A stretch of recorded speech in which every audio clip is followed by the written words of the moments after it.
What is up, guys? Zach Ginn here. Rick Zach Ginn here. And in today's video, we're going to show you exactly how to make $100K per year. This is our $100K a year blueprint guide. We love giving these out. They change a lot. But the honest truth is we're here to help the people out in wholesaling real estate. And we're excited to go. I'm pumped up, guys. So if you're ready to go, if you're ready to learn wholesaling real estate, how to make over $100K per year, do us one big favor. Smash that like button. Smash that subscribe button to get the most free value from us. And let's kind of break down exactly how to make $100K per year. I mean, starting out, in my humble opinion, I think everyone kind of says this, but like, let's say you look at wholesaling real estate, our journey. When you agree the 0 to 100,000 is way harder than the 100 to a million? By far. Remember, you have to change like your mindset. And in my opinion, mindset's always going to be your biggest struggle. It doesn't matter if it's finances, health, your weight, your relationships. Until you change this up here, it's not going to happen. So it actually took me about 2 years before my journey to really figure out the mindset to get into wholesaling. Meaning, a lot of people can agree on this stream right here, right now, is you've probably been thinking about something to change your life in the last year or two. Considering the study shows 64% of Americans are miserable at the place they work. It's a natural thought. The question is, what vehicle fits it? That's why we like wholesaling, because to me, it is the fastest way to get to six figures with really the least amount of knowledge to do it. And to jack you guys up before and really to show you the power of your mind for wholesaling, I want to kind of give you a quick analogy. I watch a ton of content on like entrepreneurship, self-development at the gym when I'm not, blasting rap music and rock music at the gym when we work out sometimes. I like listening to like self-development, great stories, great podcast, stuff like that. And I heard something that really inspired me. And I kind of wanted to share it with you because this is kind of the perfect life for it. Because I kind of heard that story and I'm like, this is kind of really the same thing here when we're talking. So I don't think I've ever told you this, but like, I'm going to butcher the story like crazy, but I think it's really important for people to understand. Okay. So it's kind of the story of, let's say a flea. Okay. So fleas can jump, right? Like they can go like 10, 15 feet in the air. Like those things are tiny, but they can jump. They're really strong too. They're really strong. So there's a story about a family of fleas. And somebody took this family of fleas and put it in a jar, right? And bringing me back to my childhood. I know, but these fleas, they could jump 10, 15 feet in the air, right? Somebody put a piece of paper over that jar, put some little tiny holes so they can breathe. And they tried jumping and jumping out, the whole family, and they couldn't anymore. Generations and generations go by. And the young fleas go, they see the papa flea, and papa fleas only jump until the paper, like 12 inches off the ground. And they think, okay, since papa flea can only jump 12 inches, they can only jump 12. The truth is, let's say, 4 years later, the guy, he takes the paper off and they're still living there. Because grandpa could only jump 12. All the other kid fleas are only jumping 12. The truth is, a piece of paper is not there anymore. And you can jump higher than you ever imagined. Just, you've seen everyone around you only doing that. And you think, I can only jump those 12 inches. But the truth is, it takes one crazy person to start and just say, hey, I'm going to try to jump, 13 inches. And they do it, right? And then they can go, but really in their heart, they can go 6 feet. So guys, at the end of the day, you got to remember, like, I know it's a weird story to the point, but like, if you were in your family and the most someone in your family's ever made $60K a year, and you see your grandpa, no disrespect to like families, but like you see that and you think that's the most I can achieve, just know you have this, like you have the stuff in your brain to be making millions and millions and billions. I'm telling you, like, we have enough people watching this. I know one person has the potential to be a billionaire right now watching. So the truth is, it's up in your mind, and we're going to give you the exact blueprint on how to do it. So let me share a little bit, and this is going to be somewhat controversial, but it's the truth. And I can give you the truth because I'm not taking money from you guys. Number one is most of us learn from our parents. We love them to death. The God honest truth is your parents are usually your worst financial teachers. There are exceptions to that. Don't get me wrong. I guess I'm in trouble. Well, I'm just here to tell you No. are not doomed to your parents' same fate. If you like it, replicate it. Knock yourself out. I would love everyone to do it. The reality is most parents just get by, and I get it. It's a tough world, but you are not doomed to your parents' financial destination. And especially today, the fact that you're connecting with me here live, we do this 100% free. You have unlimited potential. So you guys put these false restraints, these ridiculous narratives. Oh, go get a good job, be safe and all that. I'm telling you, man, life can give you so much more, but you got to go out and get it. Do not accept making 50, 75,000, even 100 grand for the year, because you are going to give up something for it. And I'm here to tell you, look at your relationships. It doesn't mean you love your parents left. I love my parents. They did not teach me a lick of financial literacy. And it's up to you to find that out. And you're in the perfect spot to learn wholesaling here from like me and Zach. But you are not doomed to what your parents do. And unfortunately, 95% of the population do exactly what their parents do. Do a little experiment. Go out, talk to your friends, ask them what their parents do, see what they're doing it if they're 18 or higher, and see where they give you a result. That's it. So let's kind of get I want to get this intro going because I'm excited. I love hearing that song. But here's the one thing, like I'm telling you, like I'm jacked up right now because I know you guys' potential here. We got one question. I'm gonna show you this right now. Wheeler Deal says, what about a 60-year-old with low energy?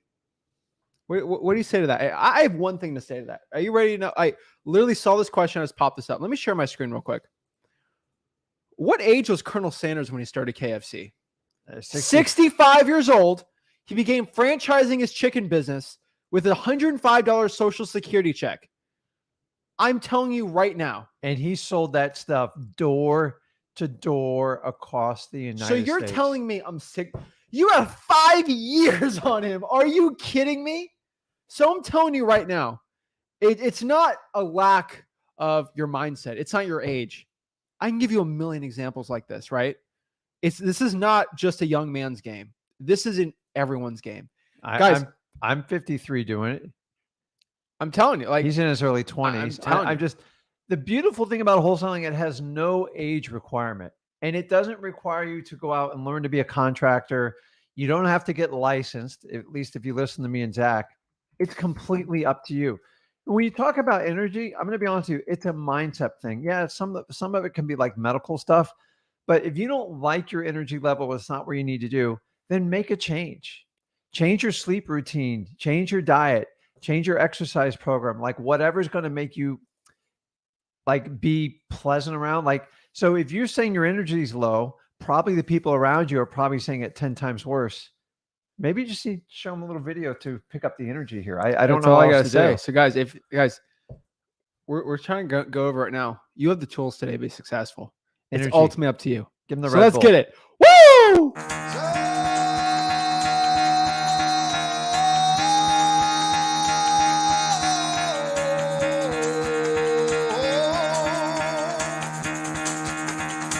Get the fuck out of bed, bitch. Go.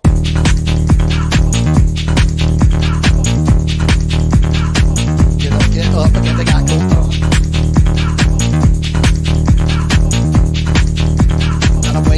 Time to wake up, bitch. Get up. Get up. Get up.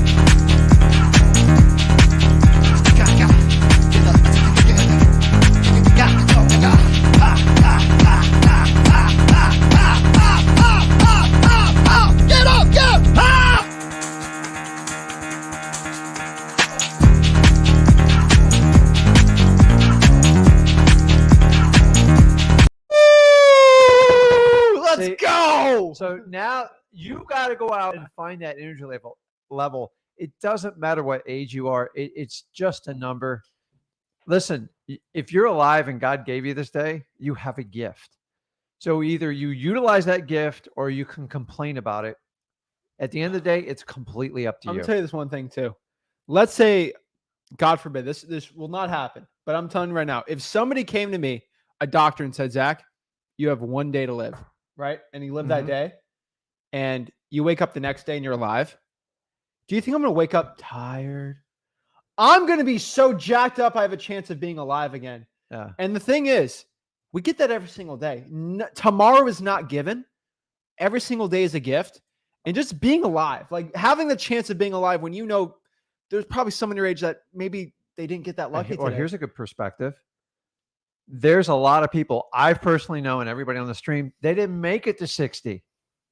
So when we complain about like our older age, it's a gift. And if you look at it from that, like you got the right more than other people got it. So you're alive. Like a lot of people pass away, terrible disease, accidents, stuff like that. Like look at every day when you wake up like it's a gift. Be grateful for what you have. And if wholesaling is the route for you, tune in here. We're going to bring the energy level and help you out. Let's get it, guys. I'm excited. I'm ready to go. So guys, we're breaking down exactly how to build a 100K per year wholesaling real estate business. And that's just the start. Here's the truth. This video, it's going to punch a lot of people in the mouth in a way to really get the fire under your feet, because I've seen some interesting videos about working hard for wholesaling. I'm going to talk about it a little later. Some interesting stuff I'm seeing. I'm not going to be that hard on it, but let's kind of break down kind of like the mechanics of it. Like we kind of broke down a little bit. No idea what before you're talking this. about. I'll break it down a little bit later. It's a little crazy stuff, but what I could tell you is let's break down the mechanics. We kind of went over the mindset thing a little in the beginning, because I feel like you have to come in this with a mindset of how grateful it is to be alive, how motivated you should be to get started in this business and getting ready. So let's bring it up. So number one, like how to make 100K per year in wholesaling. This is just, you do the math, right? We're going to David Goggins it. When David Goggins did the pull-up record, do you think he just thought about the motivation? I think he just stopped up on the bar and started pulling until he breaks it down. His fingers melted off the bar. He took a notepad. He's like, this many pull-ups divided by this many hours. He just did the math. Yeah. And when you do the math on like a very daunting, scary task, it gets so much easier. So what I'm telling you is just think of that, right? He just did the math, right? So you need to do the math. So you want to make 100K per year in wholesaling. On average, your assignment fee is going to be 10K. That is 10 deals a year, right? And you're going to find one whopper in there. So I assume you can get it done in 8. Guys, we closed $115,000 deal. We got the vlog. It's being edited pretty and stuff right now, but $115,000. We did that in one deal, and it takes people a year to do one deal that we did there. So I'm telling, because we do multiple deals per month. So it's like, what's the difference between me and you versus it's a mindset thing. It's a rapport building thing, but let's kind of break it. So 10 deals a year. My humble opinion, it's going to take about 500 to 1,000 niche list leads to pull to get one deal. So that's going to be 5 to 10,000 leads a year. That's going to be like 500 driver dollars leads will probably be a deal. 750 probates if you're just doing very general probates, right? You're not even doing pre-probates. You're just being very, very general with it. And that's very conservative. Maybe 1,000 code violations I found. And eventually, like niche lists, these are government lists. Because if you are not making 100K per year right now, be focusing on the government niche lists. I mean, you're just watch our lives. You'll hear me speaking and screaming about it all the time. These are the code violations, water shutoffs, fire damaged properties. I'm telling you, probates, code violations, driving for dollars to a point, like fire damage, arrest records. Like we break that all down in freewholesaling.com. That's where everyone should be watching us all at freewholesaling.com. But really, that's where the mechanics of how to pull this stuff, it's all in there. It's all in freewholesaling.com. I'm not going to beat around the bush on that, but we know that. And so here's the real kicker. Like we know exactly how to get it done. We know exactly how to actually do deals. Here's questions like, what about time management, right? I think in wholesaling real estate, you need 2 budgets. You need a money budget, and then you need a time budget. Those are the 2 most valuable resources, time being infinitely more valuable than money, but you still need to write down your money budget. So you need to have a money budget and a time budget. Time budget's going to be the most important thing. And really, I want to eliminate the excuses for most people, especially young people my age, because I can connect with them pretty well too. So here's the thing. Us old guys just take naps. No, I mean, here's the thing. You guys go online, we take a nap. Here's the thing. You want to make 100K per year right now, like straight up. You want to watch this. Let's break down the number. I did the math. Okay. You're probably, if you're doing niche list with $0, okay, you got no money at all, it's going to take you around 4 hours to pull a list. 4 hours. 4 hours a week to pull all those lists. Okay. If you got to skip trace it, truepeoplesearch.com it, add that on top. But most people, it's going to take about 4 hours. probably going to spend around 5 hours cold calling those niche lists a week. Okay. Mm-hmm. Right. Pretty simple, right? I mean, you only got to do one deal a month, and that's over 100K, right? So 10 a year. That's it. Less than one deal a month, actually, technically speaking. And then you should be spending around 2 hours a week, and that's pushing it. That's really pushing it. 2 hours a week to build your cash buyers list.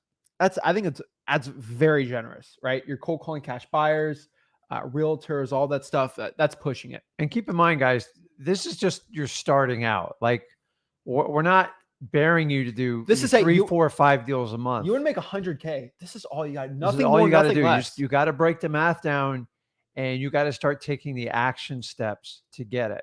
Because here's the one thing is, when you're brand new, like I've always told you, quality trumps quantity.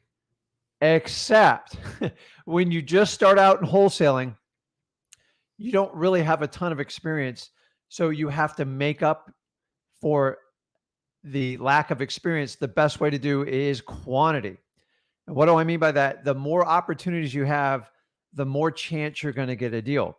As that progresses down the road, maybe after your first year, then you can switch and you can do more quality. And once you figure out quality, then you can blend quality and quantity, and amazing things will happen. But a lot of times we talk to people, we're doing the one-on-one. How many phone calls do you make today? I made 10. Dude, like I'm not going to use I'm going to use the Grant Cardone effect. Just 10x it. Because even if you do half of it, you're fine. Like honestly, it is a basic thing. So if you're making 10 phone calls, multiply it by 10. Okay, do 100. You have to think huge because you don't have the experience. So I want you, when Zach's showing that we're going through all these lists and stuff, man, you have got to double down on getting the leads, because the more people you talk to, the better you're going to get at it. And then quality will come with experience. Then when you put quality and quantity together, the sky's the limit in wholesaling, in my opinion. And you find the balance of, remember, why did you get into wholesaling? If it's about having more free time and not trading your time for money, make sure you're accomplishing that task every single time. So I would say about 2 hours. I mean, more or less, that's what I'd probably say. And then about an hour networking a week you need for co-wholesaling, JVing, things like that. I would say about an hour a week, more or less. And this brings us back to the next part here. It's like, how much for acquisitions, right? I would say roughly about 2 hours a week on acquisitions if you're actually going on like a ton of appointments. And that's very conservative to a point, because, I mean, if this is your local market, it really shouldn't be that hard. But honestly, that's what I've seen. So we kind of do the math here. I kind of look at everything, and you add up the numbers. It's 14 hours a week to make 100K per year. And that is you doing it very efficiently. Now, you can do 60 hours a week if you want, right? Like, if you want to work harder. Because I kind of look at it like the way I did it, because, I mean, I had high school sports. I was literally taking full-time college classes at 16. So 17, 18. And I literally, and I worked a full-time job. So, like, I probably spent 15, 20 hours a week because I was doing bandit signs, so I didn't have to cold call. But, like, that's all I did. Guys, I want you to understand. So that 14, 15 hours a week, it's not like your standard 40 hours at work. Let's face it, you go to 40 hours at work, what percentage are you actively productively doing something? They say on average, it's like less than 25%. No, I know. Okay. So it's honestly, you're going to do the same amount of work you did at work. You're going to have control of it, and you actually have to get production out of it. I'm telling you. So like that, so 14 hours a week, that's all I'm telling you. So let's break down the truth for Americans, and let's break down the honest truth here. So I think, hold on, let's see if this is popping up here. So if we look here, on average, let me share my screen really quick on here. If we look on average, here we go. So this is for the youngins out here. So I want to share this. So if you look on the average amount, the average American spends on TikTok. Okay, I'm just saying TikTok. Okay, the average American spends around 5 to 10 hours a week, about 11%. So if I kind of like break down the stats on this, can everyone see the screen here? Let's make this bigger. All right. So if we make this bigger here, this stupid huge camera in the way. But if you look here, the average weekly time spent on TikTok, right? Most people spend less than an hour, which is 30%. But like the majority of Americans are spending over an hour a day on TikTok. Okay. I mean, hour a week. I'm telling you, like, this is an insane amount of time spent on TikTok, right? And if you kind of look at the average statistic, and we'll look at this here, Americans spend, this is Americans, 70-year-olds, 20-year-olds, right? They're spending on average, according to Forbes, 1,300 hours on social media a year. That's on average, right? We got that the doesn't stats even here. include TV, right? Doesn't even include TV, nothing. So 1,300 on Instagram, Facebook, all this, okay? So if we do the numbers here, the average American is spending 3.5 hours a day on social media, and that doesn't include Netflix, all the news channels, stuff like that. You're roughly 24.5 hours a week you are spending basically on, not calling it junk, because sometimes your family member might post a cute dog, so I get it. But like it's 24.5 hours a week you're spending on social media. Do you think there's 24.5 hours of important, pertinent content to your life that you need to be watching just to keep up with life in general? I don't think it is. So let's kind of, if you cut down social media to 1 hour a day, tell you right, an hour and a half a day, that's all you need. Guys, I do the math. just so here's a great experiment. Take a day or two, be brutally honest with yourself, take a notepad, and just record what your 24 hours goes to. This is even better. Are you ready? Just look at screen time. Look at screen time on your phone. I don't know how to do that. And it was, I'll look at your screen time. You want to pop it up live and we can go see it? I know my screen time. It ain't good, right? But like, I mean, I spend a lot of time posting on social medias and stuff. But like, the thing is, I guess you could use that. You could figure out your screen time. You figure out your TV time. Netflix, Instagram, and Facebook. How many hours you sleep. YouTube. And like, that's the thing. So now, I'm not telling you guys not to watch us on YouTube because this is great stuff. But like, I'm telling you, like, I'm talking about Instagram, Facebook, TikTok. If you're getting educational content, sure. Most of you guys aren't doing that, though. I'm just being straight up. Entertainment. So I do the math here, right? If you do 24.5 hours, which is 3.5 hours a day on average, minus off 14 hours, which is the hours you need to change your life, make 100K per year, right? That means if you literally just cut yourself off to an hour and a half a day on social media, which there's apps out there that will help you cut that off, I'm telling you, you will be able to make 100K per year in wholesaling if you follow the script and the game plan here. I'm not even asking you to stop. There's people that quit social media to do entrepreneurship. No, I'm all for that. I'm telling you, an hour and a half a day, even if you post on your social medias and that's all you can do, it's perfect. So I'm going to say this is an unpopular opinion. I'm going to say this. I'm going to get in trouble for saying this. Here's the thing. Go ahead, say it. People need to listen to this. I promise you right now, you will not miss anything significant in your friends or family life by spending more than 1 hour a day on social media. There's nothing that's like, okay, I get it. Your cousin Roxanne, she got engaged. Maybe it's 20 minutes maybe on social media, right? Like that's a big event, right? Mm-hmm. There's not there's not an hour a day of like stuff on social media you need to know outside of that. Because if you really want to, let's say you have a cousin Sally, you really want to know about her life, go call her while you're pulling a list, right? Kill two birds with one stone, right? So guys, I'll let you in a little secret here. Most of my life, I didn't have social media and I was just fine. Although I apologize for some of the stuff I did as a child, but I got along just fine with it and actually forced us to like deal with people. Now I look at like social media and I get it. I enjoy the convenience of it, but a lot of people try to replicate like life with it. All we're saying is if you just cut it back down, you already have the time built in. You just have to prioritize on what you're going to spend it on. And if you want to spend 4 hours a day on social media, that's fine. Just do it outside of the working hours that you have to do for wholesaling. As long as you get the hours you need for wholesaling, do whatever you want. Like, I honestly don't care, but that is for the people that say, Zach, I have no time to wholesale. I'm getting another one. This is another take too. You don't have to sleep 8 hours a day. And a lot of people don't like that. I sleep 8 to 9 hours a day. I'll be straight up with you guys. But when I was working, starting out, when I was that I'm busy, between 6 and 8. I was sleeping 6 hours a day because I was closing at the grocery store. I had to get up early for class. I had to do bandit signs at like 4 a.m. Like, guys, and I worked out. I never stopped working out. And he didn't do his chores. Yes. Well, I cut that off. But I'm telling you, but like that's the thing. So you think about it like that to a point. It's like you can sleep Let less. me ask you this. Do you have more than 24 hours in a day? I don't. I wish I got did. 24 hours. You get 24 hours. It always comes down to people's priority. So here's one caveat. If you're going to watch stuff on social media that you've planned out. So here's a little trick I've learned. When I see a video, I go, oh, that looks good. We all get caught down the rabbit hole and you start watching it. And it's like 15 minutes turns into an hour. Is you can mark that video and come back and watch it like during your allotted time.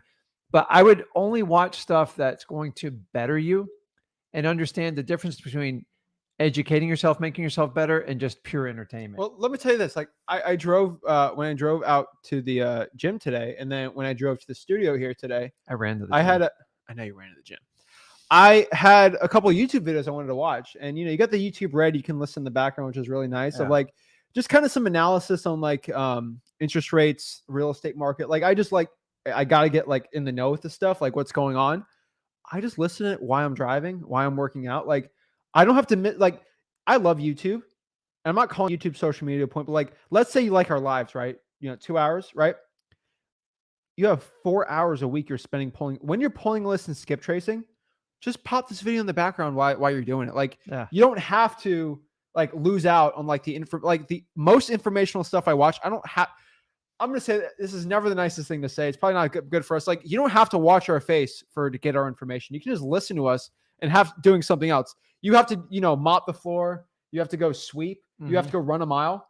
Listen to listen to some in the background while you're doing it. You're going to get, it's not the same as watching because we got graphics. It's great. Yeah. It's different, but like you can just listen to us in the background while you're doing your important stuff. So when I work out, I listen to music and then I switch over to a podcast just to kind of get me warmed up. And once I get going, and here's a little trick. I know you're going to just tear me up over this one. Is YouTube, you can do, I think the paid version of it. You can, yeah. It's $12. I can't believe I didn't buy this earlier. I didn't even know it existed. You skip all the ads and you can have your phone shut off and it completely plays so you can hear it. So if you're working out, you're doing something else. According to my math, it saves you 25% of your time on YouTube. So I watch a lot of videos. Like 5 seconds stuff. No, it's like forever. It just drives me nuts. I don't have to constantly have the dang thing open on my, and you have the ability to download everything. And so if you're going to go on a trip, you can download. Now I know you can do that all manually. I'm just telling you, for $12, it's well worth my time to skip. No, I get it. And then another thing too, it's like, I know a lot of people. I'll say it's like what I do at like night. Like if it's like 10 o'clock at night and like you're going to bed in like an hour. Most people like listening, watching like a Netflix or something.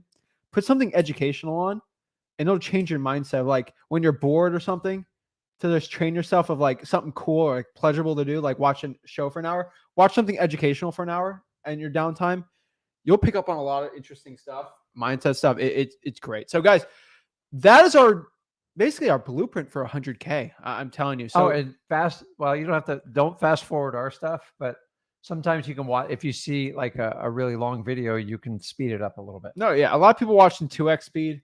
Some people you can't watch in 2x. Some people so can't, fast. I mean, yeah. So you got to talk really slow. That's the thing. So guys, it's ultimately up to you if you're going to take the action. I'm telling you, consistent action is going to be the difference between a lot of people who do well. So like that little 14 hours I just gave you, there's going to be somebody that says, you know what? If Rick said I can make 100K doing 14 hours, I'm just going to work 70 hours this week. Yeah. And then I'm just going to, be way more efficient. And you quit after week 4 because you're like so burnt out. Mm-hmm. And then versus somebody, it's just the hare and the turtle race all over again versus somebody who's doing 14 hours a week, but they do it every single week for like 2 years straight. Who's going to win? It's the person that consistently does, because you just do the math over time. Who spent more hours pulling lists and marketing? Yeah. Right. So consistency is what rocks the most in wholesaling. I've watched so many people, so many incredible aspiring wholesalers come up, and they run it at hard. They run it at like it's a 40-yard dash, and then like a year or two, they're done. I'm telling you. So like Efren, for example, says, bro, I listen to you guys all on my shift. I put my ear pods on and put your videos on repeat. Like legit, like when I was mopping floors at the grocery store, like I was doing that stuff all the time. Mostly Gary Vee stuff. But like when I was getting up at 4 a.m. to do bandit signs, I just had Gary Vee in my ear, like on my AirPods listening to it. Like I'm telling you, like that, like guys, like you don't have to like, I hate saying it, like you don't have to sit down and watch us. You can just listen to us too. But like, that's another thing. You just understand that too. And if you feel real defeated, like you can't get out of bed or do anything, do it like Lisa Marie does and get a David Goggins. Just get it. Actually, just go on YouTube and look up David Goggins. I just find him extremely interesting. I don't agree with everything he does. I think sometimes you do have to listen to your body, but like whenever like I feel like not doing something, I pop in like one of his videos and it's like it's done immediately. I can sometimes hear when we watch too much David Goggins because you hear a couple curse words and I go, you've been listening to David Goggins, right? I mean, David Goggins just like he has an incredible gear just to get stuff done, and it works really well in wholesaling, but there are some limits to it. When like your legs break, you probably need to go to the hospital and stop carrying the boats, right? I will tell everyone this. I did reach out to David Goggins' media team and his wife, trying to get on this podcast. She's a really nice lady. She said he's not doing anything right now, but I did try. I will tell everyone I've been trying my hardest to get him on the podcast. Oh, I would lose my stuff. I would lose my. I literally have David Goggins' wife's email. And I email her kindly like once a quarter. Yeah. And it's always a no, but I'm telling you, we are putting the feelers out there. We are trying. We'll have to have a live event one day and have him there, and we all do a workout. We'll try, but we did a workout once with him on the live. Remember that? Like that was fun. That was just But guys, FYI, just for everyone knowing, we are trying our best for it. It's not in the works this quarter, but we'll see. But guys, read his book out there. It's a good book. It's a good one. You can do on audio is even better, and that's something. If you're missing the motivation, you don't understand how to do it. Using tools like that, you guys know how I feel about Tony Robbins, an amazing communicator. You got to learn from people like that because we get stuck in these patterns, and unfortunately, our family reinforces it all the time, and you got to break out of it. Like, whenever I go and spend time with my family, I go just to be with my family. I don't go to engage in the patterns. And that's not a diss on my family. I love my family. We all have family. They're family. But do not take their financial advice at all. Run for the hills. Spend time with them. Celebrate. Eat a little bit better than them. And just enjoy them for like the family. Because someone said the other day, he goes, well, you're my brother. I'm like, the only thing you'd be my brother because I would never like naturally pick to hang out with you. I'm stuck with you. Like we have the same mom, we have the same dad. It's just kind of funny because family, like you're just giving them, right? You don't have a choice. So just love them for who they are, but like it creates a trust you can never have in adults. So I agree. So on the bond on type of deal, but that's one extra thing. The problem is a lot of people oversee like. So family always wants to protect you. Like, Zach, be careful. That seems a little sketchy. That's dangerous. It's all from a good place. They're all from a good place, but understanding like past like personal stuff or an emergency situation, make sure you have your own plan. It's not your family's advice. So I'm gonna tell you this too. This is one thing a lot of people have family telling them not to get into wholesaling. This is kind of how family works. And should I apologize to our family now if they're watching? Yes. But let me tell you, like, here's one thing about family, and we'll get into like the one-on-ones. Your family will tell you no, not do wholesaling, right? It's risky, it's scary, right? Don't do it. But here's the thing. They're the first to tell you no, but they will be the first to congratulate you when you make 100K though. And that's the one, like, well, they might get upset at you. But here's the thing. They might get upset at you. But the thing is, when you have success, they're still rooting for you. They're coming from a good place, but they will not be mad once you start being successful in it, right? Yeah. They're not going to be upset. So like you might think they may be so mad at getting a wholesaling. They might be mad. Shout out to like let's talk to Shri. I don't know if Shri's watching. Shri's from 16 years old from Albuquerque. He's been on the live a couple times. His dad kept telling him not to do this business, right? Got $8,000 check. First deal. 16 years old. Listen, your parents are. I'm telling you, like. their job. I don't think his dad's mad. So we could have I could run an entire parenting channel. I'm here to tell you is your parents' job is to try to protect you. But the problem is sometimes they overprotect you. It's one of the problems we have going on in society right now, because the idea, like I always looked at Zach and my daughter when we did it, is I want them to be happy, but I want them to fail forward, meaning they've got to make mistakes and understand it. So go ahead. So if you constantly make decisions for your children, you never let them fail at anything. You never let them take a risk. So like, I'm here to tell you, like parenting doesn't stop at 18. It actually, in my opinion, it just begins. The most vulnerable time in a kid's age, cover your ears, in my opinion, is from 16 to age 30. And this is where most parents I'm go, vulnerable.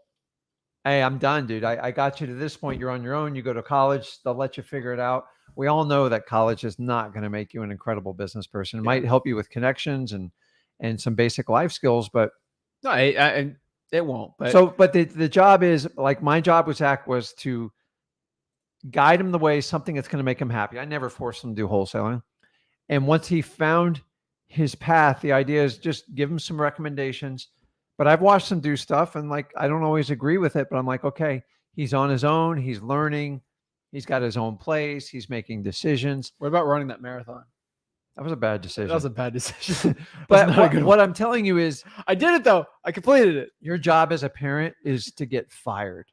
And I don't mean that you're dissociate with your kids. The idea is to get them up on their own and make them a productive member of society. Now, I don't stop there. I think that's ridiculous. I don't want him to just like get by, get a job, like get your 401k. I want him to completely thrive, because if I made the decision to do wholesaling when I was his age, what this kid has ahead of him is absolutely amazing. I went through the hard school knocks of life and I didn't have the information. My parents didn't give me the skills, and I didn't wake up till I was 33. So if this video helps you out at all, I'm here to tell you, you don't have to disrespect your parents, but the traditional route of just doing college and think that's going to get you in this world, I'm telling you right now, it's not.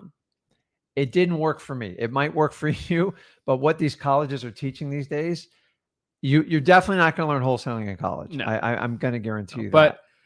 So I want to share this really quick to pump some of the people up. So I found Shree's thing on Facebook. So shout out to Shree. Hey, Zach, everyone in the group. I'm happy to announce at the age of 16, my first deal closed yesterday. Picked up a $4,000 check. Come on, guys. Shree's been on a couple of these lives before, these one-on-ones. So like everyone asks, like, Zach, how do we get on these one-on-ones? And why do people who go on these one-on-ones actually, they have a lot better success than people watching? Because they get to talk to us one-on-one, and we actually get to pick their business apart in the nicest way possible. And we get to say the truth to these people. Yeah, we get to the point for them. So you think, like, you see Shree here, like, how is he able at 16 to get free coaching from us, right? Like, actually get free mentorship from us, right? Like, how is that even possible? Guess what we did? You just got to, like, where did he post this, huh? Do you see me posting this everywhere? He posted this in Wholesaling Houses for Real. All you guys got to do. So shout out to Shree. That was a cool check right there. Looked him up. But all you got to do is go to Wholesaling Houses for Real. Let's go to, there we go. Wholesaling Houses for Real. Let me share the screen real quick. Wholesaling Houses for Real. It is the largest, fastest growing Facebook mastermind group, whatever. Weekly call link. If you hop on, talk to me one-on-one for free. Guess what? It's right here in the announcements. All you got to do is go to the group. Let me copy it, put it in the chat for everyone. If you want to join, talk to me one-on-one. We're ready to go. All of our lives. People post checks, guys. It's a huge mastermind community. I'm telling you, you got a question. We have almost 40,000 people in there. There's a lot of really good people in there. And I'm telling you, it's great. So guys, everyone gets asked, how do you get those one-on-ones? What happens when you go to one-on-one with us? Like, you get a lot of great stuff and you become successful. And obviously not everyone who goes to a one-on-one with us gets successful, but I'm just telling you, like, honestly, like, if you want to be successful, why would you not take a free one-on-one call with us, right? I would take it all. I would call myself. And I'm telling you, so we've kind of changed it a little where we only did Thursdays. We have so many people wanting these one-on-ones. And the cool part about the one-on-ones, like when someone has a question, someone watching has the same question. Maybe they're too scared to ask. So we're doing it on Wednesdays and Thursdays now on top of talking to people here. So we're going to talk to people one-on-one. We're going to take one quick question on here. I wanted to just kind of break this down from Dwayne, and then we'll get into the one-on-ones. So Dwayne says this question, and this is something that doesn't irk me, but I think it's pretty important to talk about. Dwayne says, can we replace the cold calling with another form of marketing? Does the amount of time per week change? So Dwayne, you have to ask yourself this question. Why do you not want to cold call? And I know we're Americans, right? I love America. It is the greatest country on the earth. But like us as Americans, we want things done for us quicker, faster, and more easier, more convenient, right? I agree. Right? Like that's what we want, right? We want, bigger soda cans. We want things that are a lot easier. We want cars that are faster. That's the American way. The truth is, we want everything that's simple for us, right? And yeah, because I don't know what happened there. But like when you look at wholesaling, it's like, how can I do that easier, right? I don't want to cold call. Like I'm done. Bro, if you don't want to cold call 5 hours per week, and I know, and you want to take the easy route, I'm telling you, cold calling is going to give you so much more skills talking to sellers. And it's literally like training, and you're talking to sellers. It's a win-win. You got to ask yourself why, because if you're already asking yourself what's the easier shortcut, you might not be cut out for this. Dwayne, like think about why you're asking that question. I never did cold calling, Dwayne. You know why? Because I kind of hate it. But I wasn't the type. Now I can knock on anyone's door. I'm not a phone guy. This kid could call all day, all night, all long. If you come down to the business part of it, cold calling hands down is the most efficient one and the most scalable. Yeah. Maybe text after that. But if you don't want to do that, you got to be willing to pay the price to do direct mail and some other stuff. Yeah. If you don't want to do direct mail, do SMS, do RVM if you want. Door knock. I mean, you got to don't pick something that you know that you're going to fail at, because you're going to fail. Everyone wants to know, how do I do the cold calling without paying for the cold calling, or doing the work? Guys, either you pay with your time or you pay with your money. I'm telling you, if you do the SMS, just understand you're at a huge disadvantage over the person that's cold calling, because they're gaining skills talking to sellers live. Let me give the dirty secret on cold calling. Oh no, I'm just going to tell you right now. If you don't figure out, especially as a one-man or woman army in wholesaling, if you don't figure out how to cold call, meaning you don't go through the trial and error, you don't make, in my opinion, at least 10,000 cold calls, you have no ability to hire someone to do it or train them or manage them. You know why? You know how many cold calling people I've hired that have promised me the world? It's endless. You have services that do it now. You actually have, I guess, high-level teachers in this business. They have cold calling centers in other countries, and they'll promise you the world. I'm here to tell you, if you do not understand the mechanics of cold calling and you think you can just outsource it and they're just going to shove you leads, it's hard. And it's just the honest to God truth. So do this. Just go on Facebook or post somewhere. Don't do it in our group, because we'll remove it. Hey, I'm looking for cold callers, and hold on, because you're going to get like 100 responses from people from the Philippines that promise you they're going to deliver you deals till they turn blue. And you're going to go, that sounds great. And then you're going to send them a couple $100, whatever you do. And they're going to tell you they need more time. And this thing goes on and on and on, because you don't understand the right questions to ask, because you weren't efficient at cold calling. Guys, I've been through this pain. Until I brought him in and had him took over the cold calling, it wasn't profitable for me. When I did it with him, I went through the roof. Why? Because he figured it out, he mastered it, and he knows how to manage people under cold calls. He knows what to look for. He knows when they're not doing their job, and he knows when we have the wrong list. You see this? See what just happened? Oh, wow. We just got to pop this up. We just broke 30,000 subscribers on the Flip With Our YouTube channel. Just thinking, last year we did a huge celebration for 1,000. Yeah. Crazy. Just wanted to give everyone, while you're talking, I just looked it up. I'm like, and by the way, I've done the math, unless I'm missing something, and I'm going to give it another month. I believe at the end of this month, we exceed just about every other person's number of content videos put out. Content wise? Yeah. No one beats us on content. So I looked at it. There's other prominent people in our space that have been doing this 10, 12 years plus. And in a year and a half, we're going to surpass their content. If you look at video views, subscribers, and then you also add 6,000 plus people joining our mastermind every single month. Yeah. There's not one YouTuber out here, not even one, I'll say not even one, that has more people joining us that are brand new and watching our content than anyone else. And But how I'm can saying that this be? humbly. If you add the additional 6,000 people going to our mastermind every single month on top of TikTok, all these people views, there's no one that's beating us. And there's only, I know why. And then you add the free wholesaling.com people. The honest truth is just we give it all for free. Like that's honestly why. Right. It's a movement, guys. And I'm here to tell you, you have two ways to vote in the wholesaling space. Number one, and the most valuable one is going to be your time. So you spending time with us, we appreciate it. And we try to far surpass the value we give you because everything's free. Yeah. And we're giving you over 25 years experience. The other one's with your money. Since you don't pay us, we take that obstacle out of your pocketbook, because the biggest obstacle when people hire other people is they don't have money for marketing, but they're willing to give up $5,000 or $10,000 like for a mentorship. I'll tell you this, the truth too. We're lazy to a point. Like, I don't want to be beholden to you where it's like, Zach, I paid you $10,000. You have to go meet me at 4:00 on a Tuesday evening. What? So I literally got into wholesaling so I don't have to work for somebody.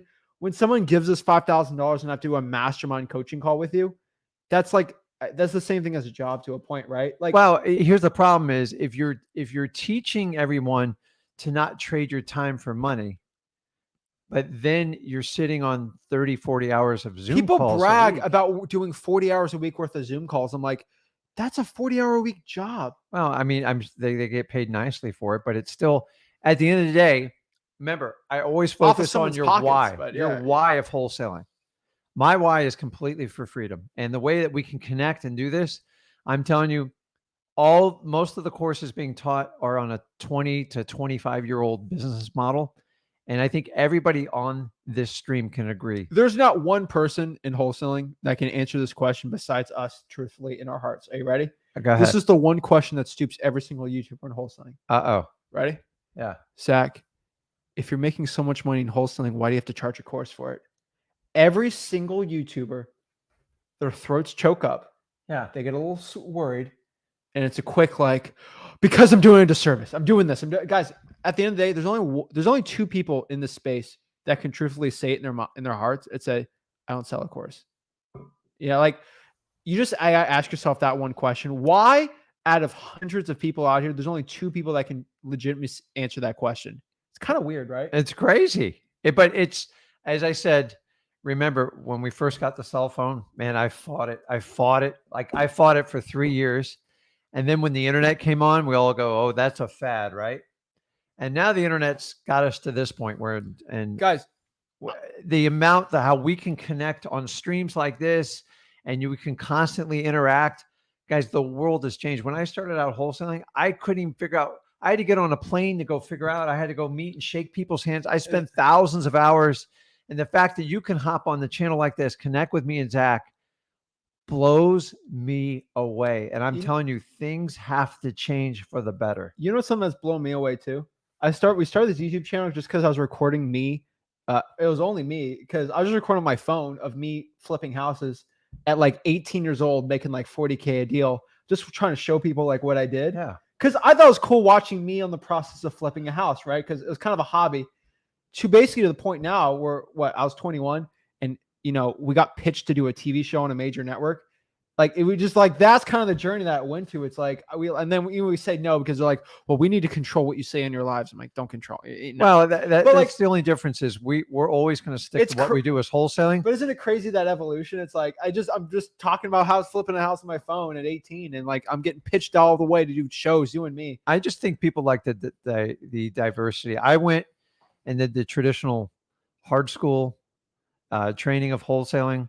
And then you got more of a kind of a formal education and me working next to you. And we have different ways of doing stuff, which makes it great. And if you ever have a chance of bringing in a spouse or business partner, maybe one person's strong on the phone and one person's strong, like doing transaction coordinating, that's when it gets like a whole lot of fun. Yeah. But I love this business. And honestly, I think times have changed so much. Information is so out there. And guys, I already told you, there's no secrets in wholesaling. Everybody tells you I've got the secret pattern. You know how I feel about that. Let's move on. Let's talk about it. So guys, at the end of the day, we hit 30K. Thank you guys so much. We're gonna be laughing next year when like 30K is like a joke, but I'm telling you guys, I'm grateful for every single person that gives their most valuable asset to us, their time. And it's grossly underappreciated. And, I occasionally will like watch, other people and stuff like that. I will tell you this, we'll never take you for granted. Like, I'm humbled where I come from. I've made a lot of money. I've lost a lot of money. I've gained it. I've raised children.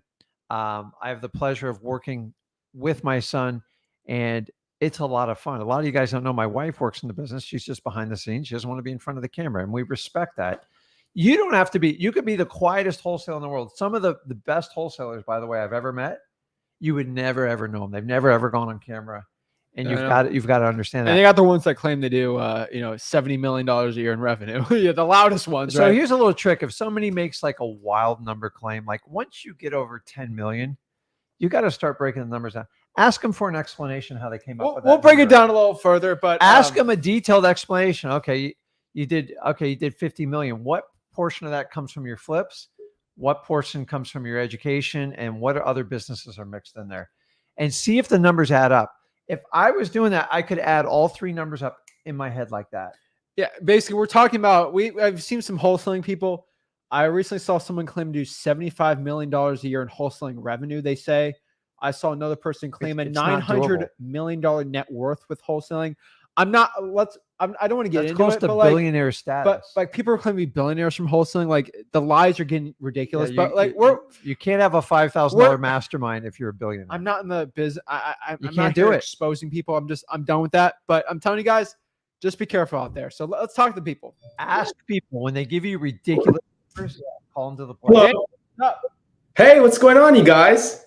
What's up, bro? How are you? I'm doing amazing. I just wanted to say you guys are honestly amazing. You guys are really phenomenal. I just I choked up a little bit because there's this one book that I read and it's pretty true. Like or just even me being 21, with 4.4 billion people on this planet, you have different role models. There's so many different types of rich people, all sorts of different types of rich people. And you guys are giving me motivation.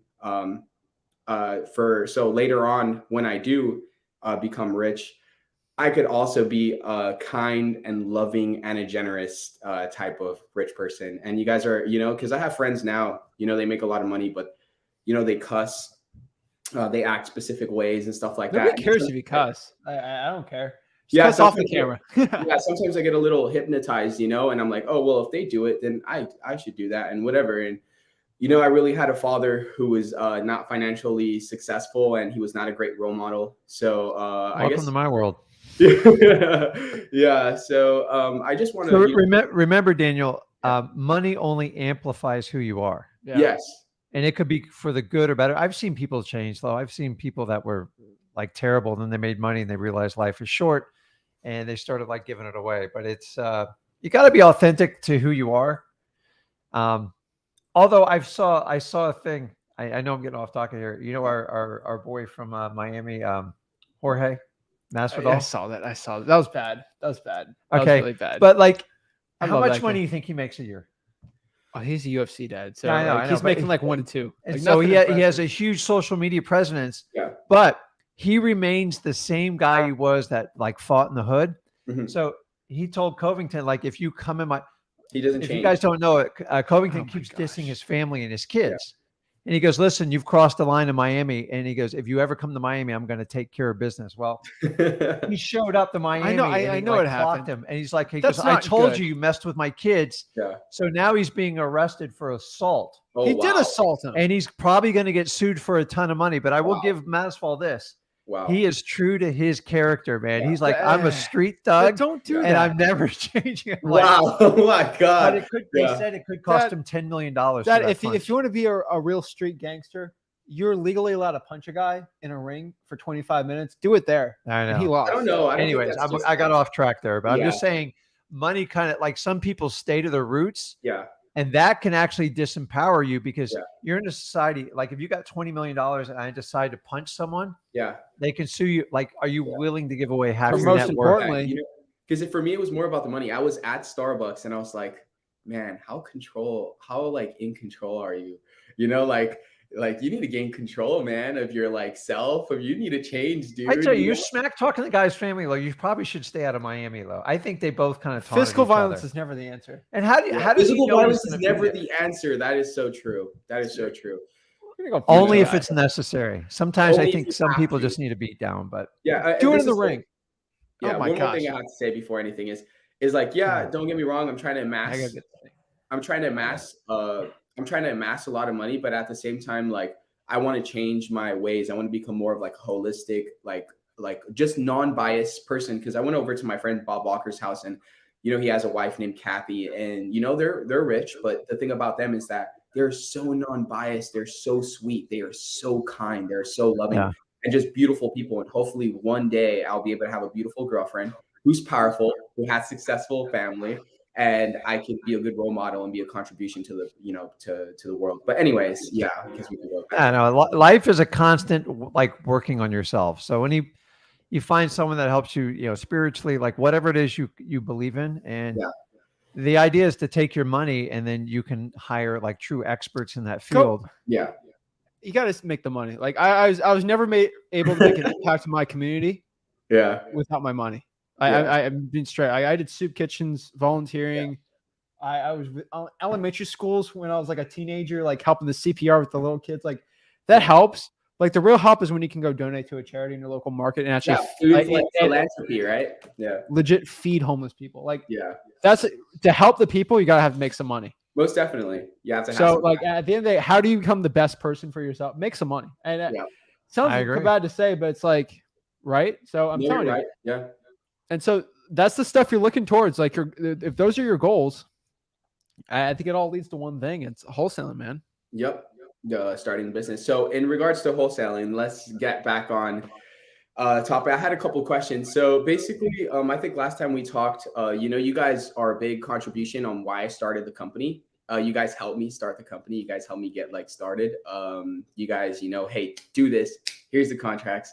Freaking dude, go pull fucking list. Like you guys are awesome. Like, I mean, sorry for the fudging word, by the way, but you guys are awesome because you guys literally get straight to the point, do that, take action. So this is what I did. I went to go pull 1,000 leads. I called those 1,000 leads. I called off code violations. I called water shutoffs. I created 2 lists. I already, for the past 3 months, I've spent over like, let's say $600 just on skip tracing, right? Free leads. So let's say it's getting to the point right now where I'm like, damn it, still not getting a deal. I went on like 2 cool appointments. I was putting on bad zip codes on my Excel spreadsheet, you know, and all that stuff. So I didn't really know what I was doing, but I feel like I've gotten a little more sophisticated. I think that's how I would say the word. I feel like I'm getting a little more smarter, and I also feel like I could pull the trigger a little harder, which means today on this video chat, I wanted to see if you guys can help me come up, and you guys are providing me a lot of value. So I want to make sure later on I'm able to do the same. But I wanted to kind of come up with a beast mode marketing plan, which means like I have $500 right now that I'll pull the trigger on. And I just want, if you guys can help me out with these $500. You know, I can ask you 2 questions right now. Yes. 3, actually 3. It's really simple. Did you pull the credit card debt lien list? Nah, I've not pulled that. No. Did you pull 100 arrest record leads? 100 what? Arrest records.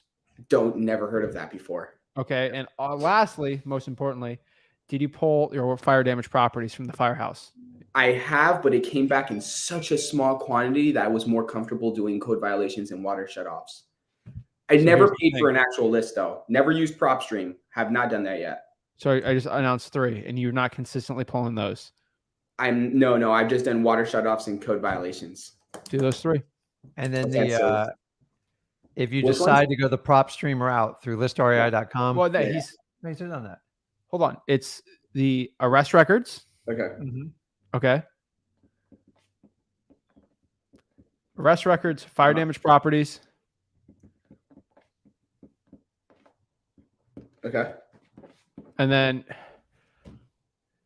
which one's the? Oh wait, I said fire damage properties, arrest records, and then Credit card. credit. Yeah, I'm trying to think. IRS. Did you add IRS on top of that too? IRS and credit card. You know what? I was gonna tell you because this was gonna be my I don't know if plan. I see credit card or IRS, but Zach, do both.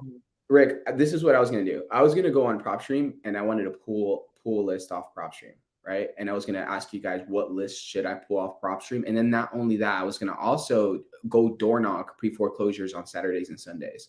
So I wanted to make sure that the action I'm taking is like massive, whether I pull a vacant bulk list or or let's say an eviction list or whatever list you guys recommend off PropStream for a base or a foundation. Then I cold call that. And then I do something a little more intense, like door knock pre-foreclosures on Saturdays and Sundays. Maybe even send out some direct mail. Maybe do some bandit signs, whatever the case. Yeah. Daniel, you haven't even pulled those 3 lists. You're trying to take massive action. Do that first. And you want to be the most effective. So everything you said will work. Yeah. But like you're a one-man army. So you got to kind of concentrate your efforts. Mm-hmm. And we all get guilty of trying to do like 9 different lead sources. Mm-hmm. When the reality, you got to kind of master one first. So what you're saying, yeah. I would pick one and dive in hard. As far as like the foreclosures and the door knocking. Yeah. It'll work. It takes a special person to do it. I would say do door hangers or reverse trying for dollars if you really want to be efficient. If you have $500 to spend, I agree with that. Maybe do a door hanger because every conversation they're lengthy like foreclosure. You'd be surprised. You knock on someone's door, like, oh my God, I'm able to talk to someone. Yeah. You think it's an advantage, like instead you spend 30 minutes with them, mm-hmm. and odds are you won't get a deal. That's just you have to do the numbers game. Mm-hmm. 30 minutes every door that gets answered will eat your time alive. The reverse driving for dollars, where you stick the little sticky note on the pre-foreclosure or foreclosure door, highly effective. It's fast because you don't have to get in a 20-30 minute conversation with people that don't work with you. I'm telling you, I did an interview with, it'll be released soon, but with Caleb and Ryan. You talked to them too. Mm-hmm. They made hundreds of thousands of dollars in Michigan from just door hangers in the snow. The door hangers, the sticky notes. They're not doing anything special. Extremely effective. Shout out to Ryan and Caleb. You guys are awesome. But like, I'm just saying, they do door hangers. I'm not telling you what works or not. Like, I just look at what people are doing around the country. Just something to get a note in front of the prospect. Business card. Door hangers. Like door hangers. Not a business card. Or what does the door hanger say on there? Look up door hangers for wholesaling. A lot of them like we buy houses, like phone number, all that stuff. You don't have to complicate. Bro, just do a sticky note. Like, honestly, you say you can do the $500, sticky note. Sticky notes. Hey, this is Daniel. Please give me a call. I had a quick question. Put your phone number. Boom. Stick it. Go. Or a quick question about your house and just something like that. That way, if you go out and stick 200 signs on the door and 10 people call you, then those are at least 10 quality conversations before it's having 80 conversations. And man, they will burn you out in foreclosure, man. Because that's why there's always a huge story behind it. So what do you guys think about Zillow pre-foreclosure location? No. Don't target that. The Zillow pre-foreclosures, especially in Orlando, are not good. Yeah. I'm telling you, Daniel, I just gave you 4 things to do. Yeah. Reverse trying for dollars, credit card, IRS, fire damage properties, and then the arrest records. That should fill your pipeline. Where do you pull that up? PropStream? The arrest records? No, all these. PropStream? You could get them off PropStream or no? Just do it yourself. Like the arrest records, bro. You just got to go to the arrest records for Orange County. It's really easy. And pull it. Fire damage properties, you said you got a little list. Yeah. There's more than one firehouse. Yeah. I know firefighters personally. They're pretty busy. They're pretty busy people. So I want to pay for something though. Well, you got to be careful because you get them in trouble doing that. No, but like, don't bribe these people. But like, you want to pay for something, pay for the skip tracing on it if you really want to pay money, right? Yeah. And then what? Credit card, IRS, debt lien list. You can't pay for that list. That's why they work. You can't pay for it. You have to go earn it with your sweat. And then the reverse trying for dollars. I mean, gas pretty expensive, so use that for the money, right? It's effective. If you knock on every door and try to talk to everybody, you'll burn out. It's not even burning out. It's like you can only do. I know, but he's a talkative guy. He's just so like when you go to somebody's house, there's an obligation. Yeah. You don't want to be rude and just walk away, even though like they're never going to sell you their house. Mm-hmm. They're still going to want to tell you all their problems, and like you feel like, oh, I stepped on their porch. I'm kind of stuck. Yeah. And I get stuck in unless you're a really nasty person, which you're not. No. You got to listen, man. I ain't got time for this. You ain't selling me the house. You're going to sit there 15, 20 minutes and be like, oh my God, that's only door one. Yeah. And then other people come up and talk to you. I did it like that. I'm just telling you, man, I would get through. So where do you find the pre-foreclosures to go do the sticky notes? It's simple. I mean, Where do they derive from, Daniel? Where's the foreclosure? Correct. So it always starts at the courthouse. So Daniel, I'm just going to say this. I have a 1 hour extreme breakdown pre-foreclosure space flip with Rick. I do an entire hour breakdown of it. Yeah. So you understand the process. I have a voice in my head saying like, oh, pre-foreclosures or courthouse lists are too saturated because they're easy to get. So that's I think why I want to pay for something. You know what I mean? Pay for a pre-foreclosure. Yeah, but it's like I can get it for free and you pay for it. Like who's going to get the more accurate information? Actually, I am, because I really right when it I hits. just don't know. I have this like annoying voice in my head that's pay for the gas, bro. Pay for the gas. So here's the deal with like foreclosures is Yeah. that when they first initially get their notice, they freak out. 1 or 2 payments behind. And then what happens is they're like, okay, well, they didn't foreclose. Let another month go by. And then they get used to it. And then the color of the notices start to turn like darker, like pink and red. And then by that time, 3 to 6 months later, then they're like, whatever, I'm fine. Then they get hit with a foreclosure lawsuit. Yeah. Then they freak out a little bit more, but now they're a little bit more numb. And then they usually wait all the way to the end till they get notice of sale. Yeah. Then they freak out. You know why? Because I see all you guys post. It goes, it's going to auction in 7 or like 3 weeks. Yeah. You're done. Honestly, it takes a really tough lawyer to stop that case. You're going to have to, someone's going to have to file bankruptcy and do something like that. So what I'm trying to tell you is when you start the foreclosure thing, it's a process and you got to work through people. And so I'm just showing a graphic. You try to tell them like the sooner like you get past your procrastination, the sooner we can solve the problem. Yeah. But some of them do it in the beginning. I already watched that whole course. No, I'm just saying like this is the process right here, right? Yeah. You get a letter from the bank, usually 120 days.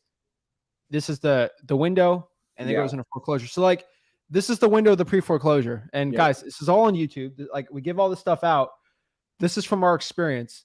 So if you consistently work foreclosures, you have people starting the process and people at the very end. Your job is to stop everybody from calling you 2 weeks before the final sale notice. And that's they'll do anything at that point to help, like, oh, please, Daniel, please, I'll do anything, please. And you say, listen, I've tried for the last 7 months to walk you down this, and you don't get through to everybody, but I get through to a lot of people saying, listen, it's better to take some money now than to wait and let the bank take your property at the end. Most sellers will deal with you 3 to 7 days before the auction. That's the truth. And whenever I've done auction dates before. No, the pre-foreclosure, don't do the auction date. Yeah. Auction dates are like that's once it's set. Yeah, no, I've cold called pre-foreclosures before. Yeah, no, bro. They're hard. getting calls from the loan sharks and stuff. Yeah. Literally, this way, once data said it's a lot harder to save a deal. Like if you do the reverse drawing for dollars on the pre-foreclosures, it's going to be better than cold calling it. The sooner you catch it, the more services you can offer to them at the very end, unless you're coming in with a big pile of cash and a lawyer willing to pay $5,000 up front. It's not always that much, but so the typical stall method to avoid the sale date is the seller has to file for bankruptcy. And there's laws for that. If you file a fake bankruptcy, then it can go after them fraud. You want to be the guy to tell them to, file bankruptcy. I'll help you out. It can't come from you. It's not ethical. It's illegal. And you're telling them to commit fraud. Either you qualify for bankruptcy just because you can't afford your mortgage doesn't qualify you for bankruptcy. A lot of people. Zach, would you say that whether I pull these 4 lists or whether I even go towards another list like vacant bulk or whatever the case is, the person that takes action and actually pulls a massive list and actually cold calls that list and repetitive and then with the next strategy over and over again would become successful, yes or no? Consistent action, yes. Yeah. Unless for a list, you'll be fine. You have to be ridiculous. The problem is you're coming to me and you're saying, I'm not getting any deals. I literally ask you, did you pull these 3 lists consistently? Say no. I'm like, well, go do it. I don't know the truth. That could be a list that could fail, could not. But I'm telling you, those are ones that I found a lot of success in the state of Florida. Yeah. And you're not consistently pulling them. And so that's what I'm telling you to do. You're in Orange County, Orlando. It ain't the most, it ain't the easiest market in the world, but it ain't the hardest. It's not the hardest. So it's like, well, that's the one that's niche enough where I think if you consistently pull it, you'll do fine. Okay.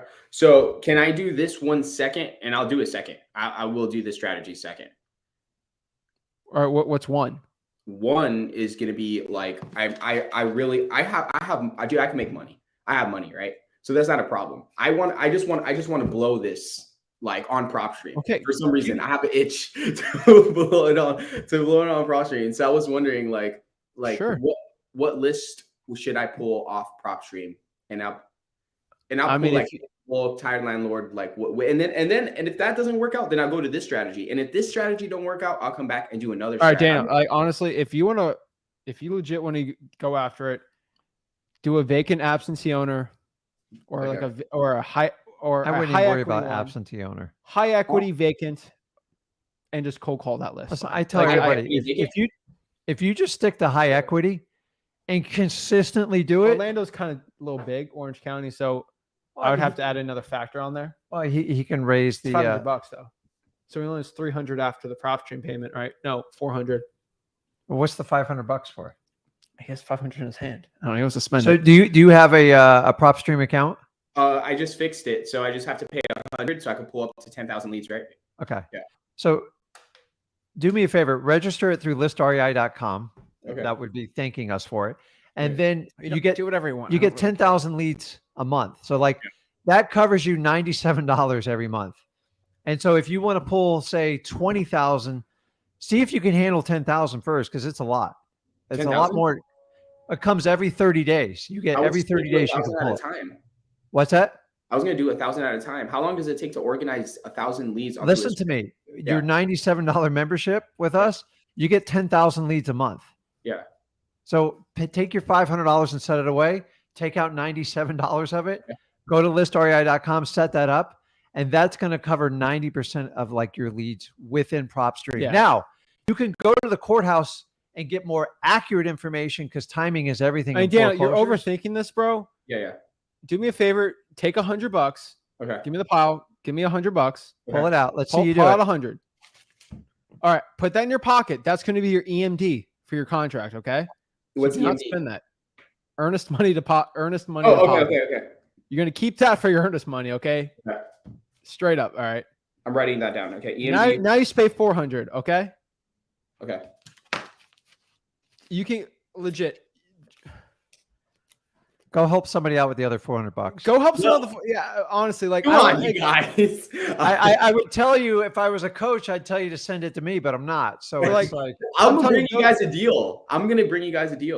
Okay. I'm bringing you guys a deal. Bro, if I make 20K, you can spend money on a list. I don't like it. Doesn't matter. Or just pull a list of vacant with high equity and cold call that list. And if you want to pay for something, and then come back. Like because one of the strategies in the when you get more advanced, you can pull a high equity list, figure out what your filters are. If there's too many, I get 10,000, and then remember you got to pull it and skip trace it. So set some money aside for that. That's 200. And then if you want to do a more advanced strategy, then the month after you can mail to that list, and you can put a constant rotation in. It makes life simple. Yeah. Cold calling, mail. Cold calling. You don't have to do that in the beginning. A lot of people just start out cold calling, the reverse driving for dollars with the foreclosures. You have two options right now. You can pull a PropStream list and then cold call that, or you spend $400 of gas money and you drive for dollars. I'll do the first option. Then do the first option. Like So okay, you said vacant high equity. Sure. Yeah. So vacant high equity. So you'll have to see how big your area is, and you want to maximize your leads, and don't pull until you're ready to take action on them, because all leads, in my opinion, have a time limit. So you get 10,000 leads every month. Yeah.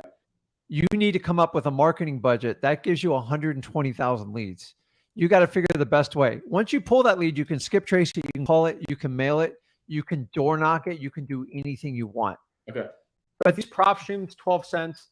They'll give you around 3,333 leads to cold call. So that will be plenty for you. 3,000? Yes. If you use PropStream's 12 cent skip tracing. PropStream? Oh, it's $200 per 1,000 on batch leads, I think. Skip tracing? Well, you got one-off skip tracing, right? I've skip traced like off batch leads. It's freaking amazing. It was $200 for 1,000 records. Okay. Should I, if I get 10,000, just do 1,000 at a time, right? Skip tracing is 12 cents on props. Yeah, it's right here. Skip tracing with the DNC flagging is 12 cents. Yeah. Is that for the additional leads? Yeah, it's 12 cents. Whatever one you want, whatever one it works out to. Listen, at the end of the day, they're all yeah. They're all pulling it from the same place. Like I don't think you get.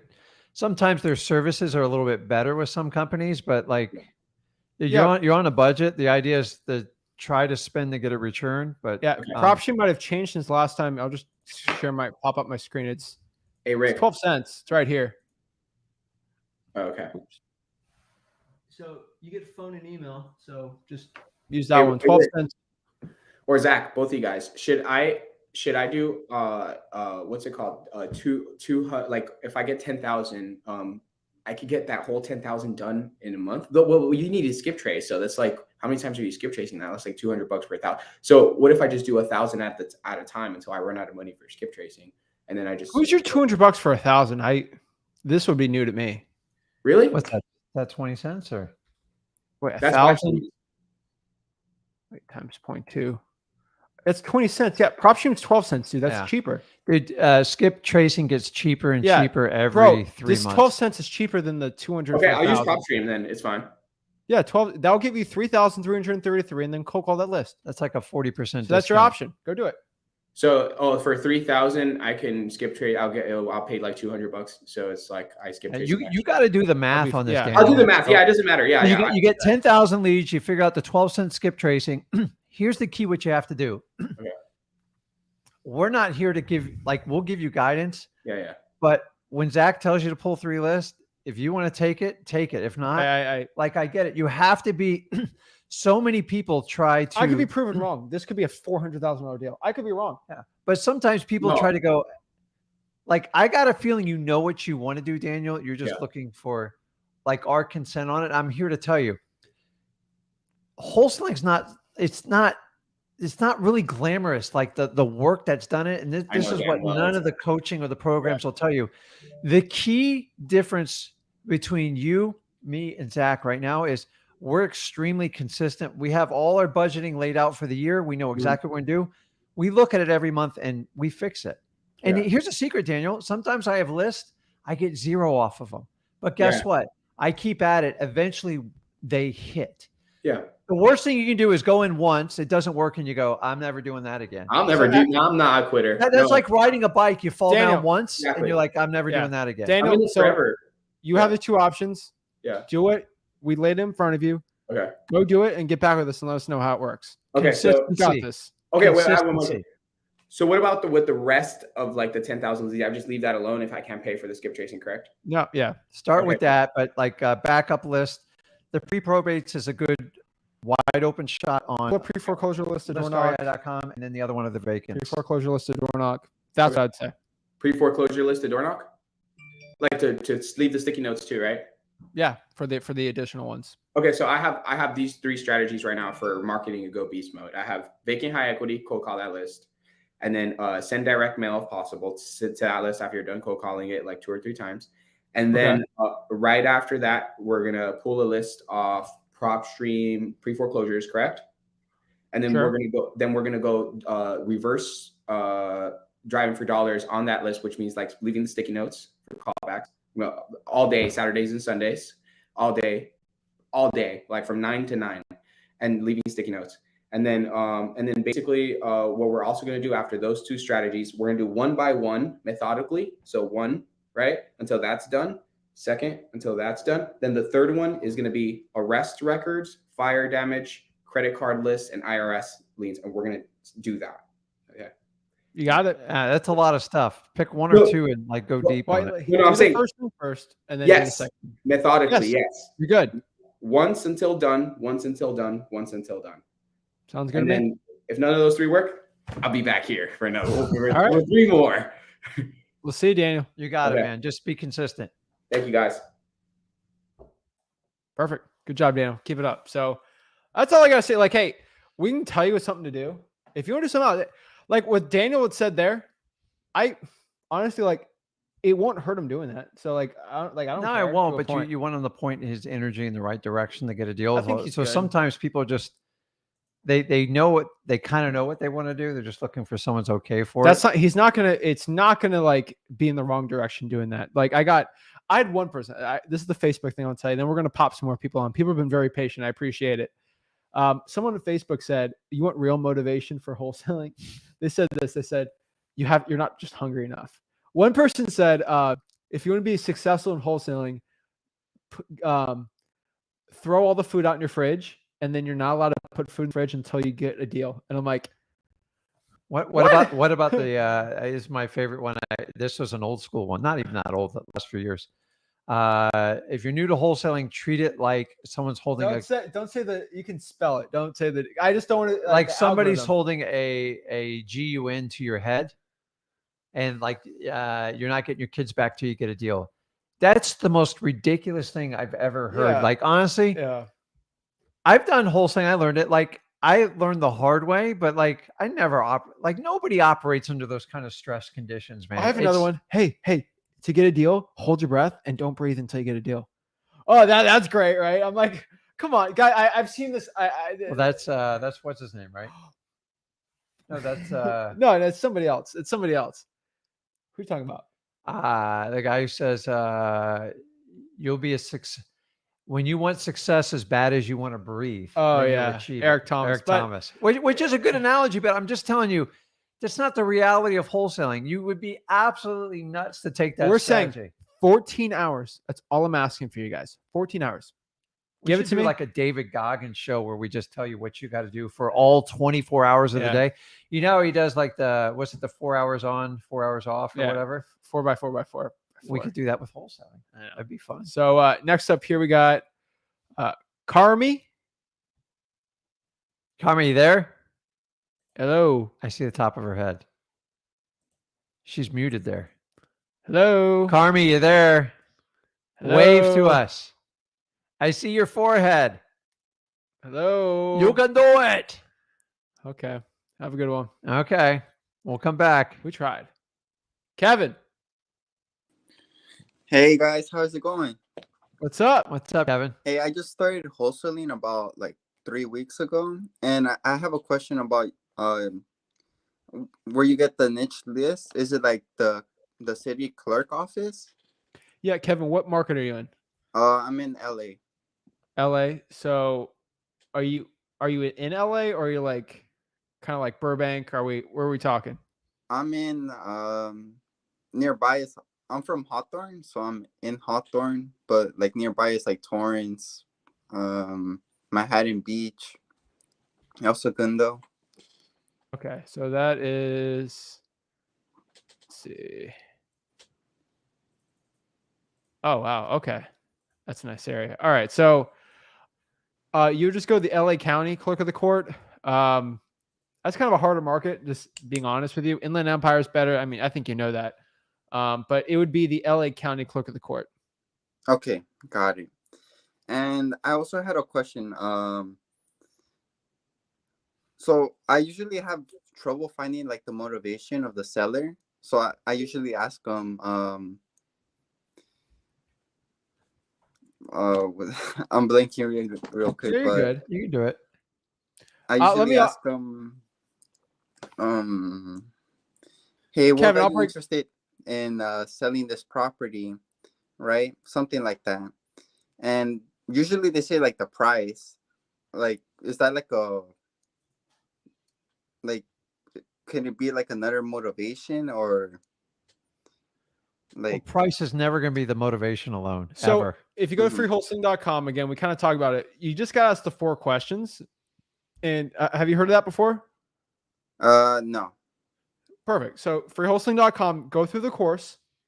I'll show you. So every single seller we talk to, I ask 4 questions.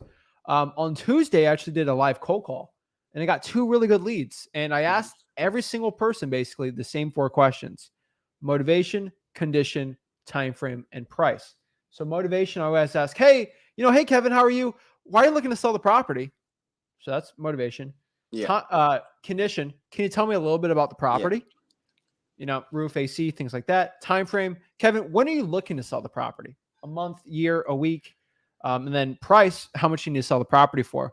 those are the 4 questions every single phone conversation I have with the seller always leads through. So I don't have to like memorize what to say next, right? Like I just lead it towards there. I think listening to some live calls I do will probably help you out a lot.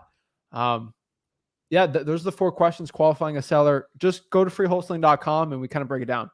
And Okay, watch the previous one he did yesterday. He walked through the whole thing and actually worked on, I believe, 2 deals. So that should help you out. Yeah, man. You just got to Yeah. practice, Kevin. You got to just practice.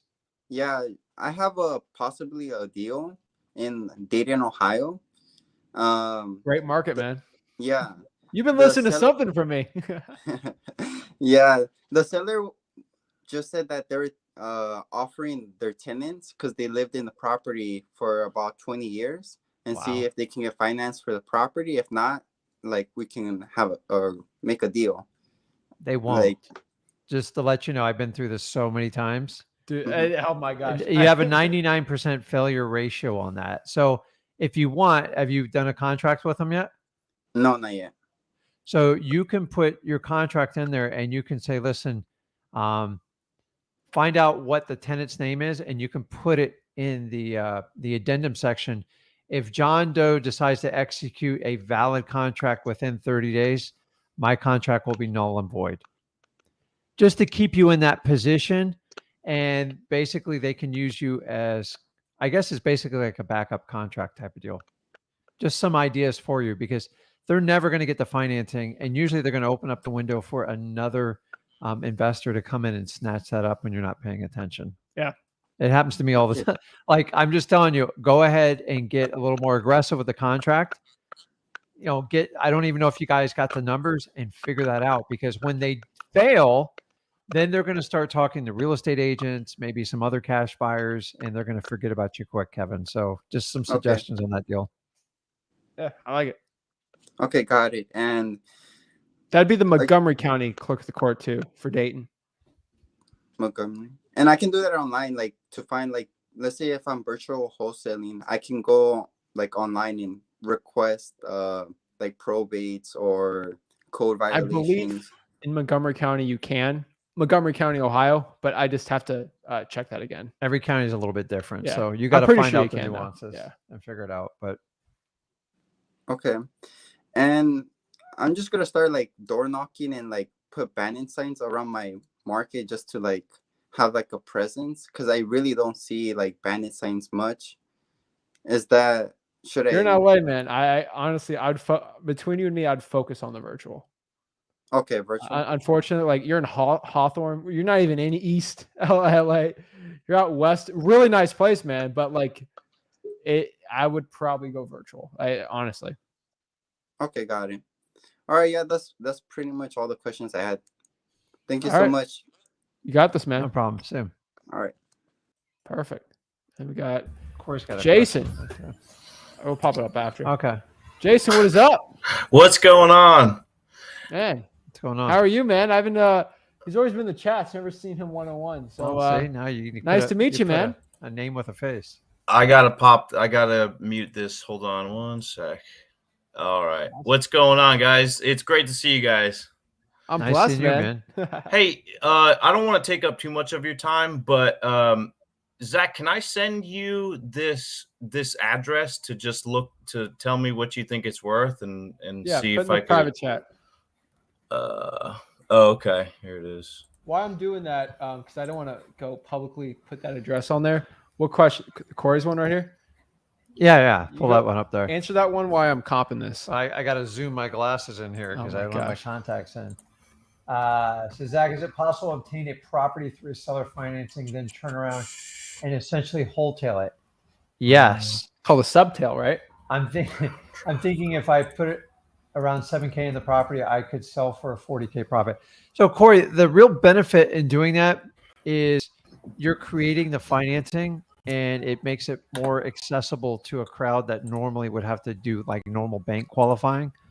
But you got to kind of go through the numbers on it. So the 7K, if you say you're at 10K, just be prepared to put in 12 to 14 because rehab is completely out of control right now for cost, availability of contractors and stuff like that. So make sure you get an accurate number. But guys, If you can sell a deal with the financing built in, even if you're selling like rundown properties that need full repairs, what would that person pay for the hard money, and how long would it take to get that deal approved? They're going to spend thousands and thousands of dollars. So anytime you can provide built-in financing, Corey, you should get a premium on that property. So just make sure you're accurate on the rehab, because the numbers we're getting are just insane in Florida for even basic rehabs. The costs have gone up almost double. So 1,000. It's at 1,900-ish square feet, right? That's correct, right? That's pretty. Man, good. I literally just jumped on here. I didn't think I would be like first in queue, so that's awesome. We talked to a lot of people yesterday. Oh my gosh, where's South Carolina houses? I don't know. Myrtle Beach is nice. I didn't know it's this nice. Yeah, so that's 2 acres. It's 2,000 square foot, 3-bedroom, 2-bath. It's built in the 80s. This is actually a nice house. And I got her to go under contract for $170,000. Oh, why am I even comping this, dude? Yeah, I'm looking at the houses nearby. I'm like, Oh. fine, man. How's the interior of it? It's just I saw the pictures from 2011. I'm actually going to look at it on Saturday. So I haven't actually been there, but she agreed to 170 just over the phone. So did you put it under contract yet? I didn't, but I do have the contract printed up and ready to go. Jason, you need to put a $500 earnest money at minimum on this one. It looks like a really good one. Even a grand, like it's even a grand if you can. It's like a no-brainer, unless you're missing something on the inside. There's one house nearby. Right off the bat, she said that it's going to need a new roof. Well, she said the roof is 20 years old. She didn't say it needs to be replaced. So I got her down 10,000 on that right off the bat. But yeah. So you think that's good though? I haven't seen not one comp's under 200K there, and that's on 2 acres, over 1,900 square feet. That's a great city. And it has a 2-car attached garage and then a 2-car detached garage as well. Yeah, we don't even know what's going on in the area as far as supply. It's anything like Florida. Yeah, so Jason, do fine. Yeah. Is this property vacant?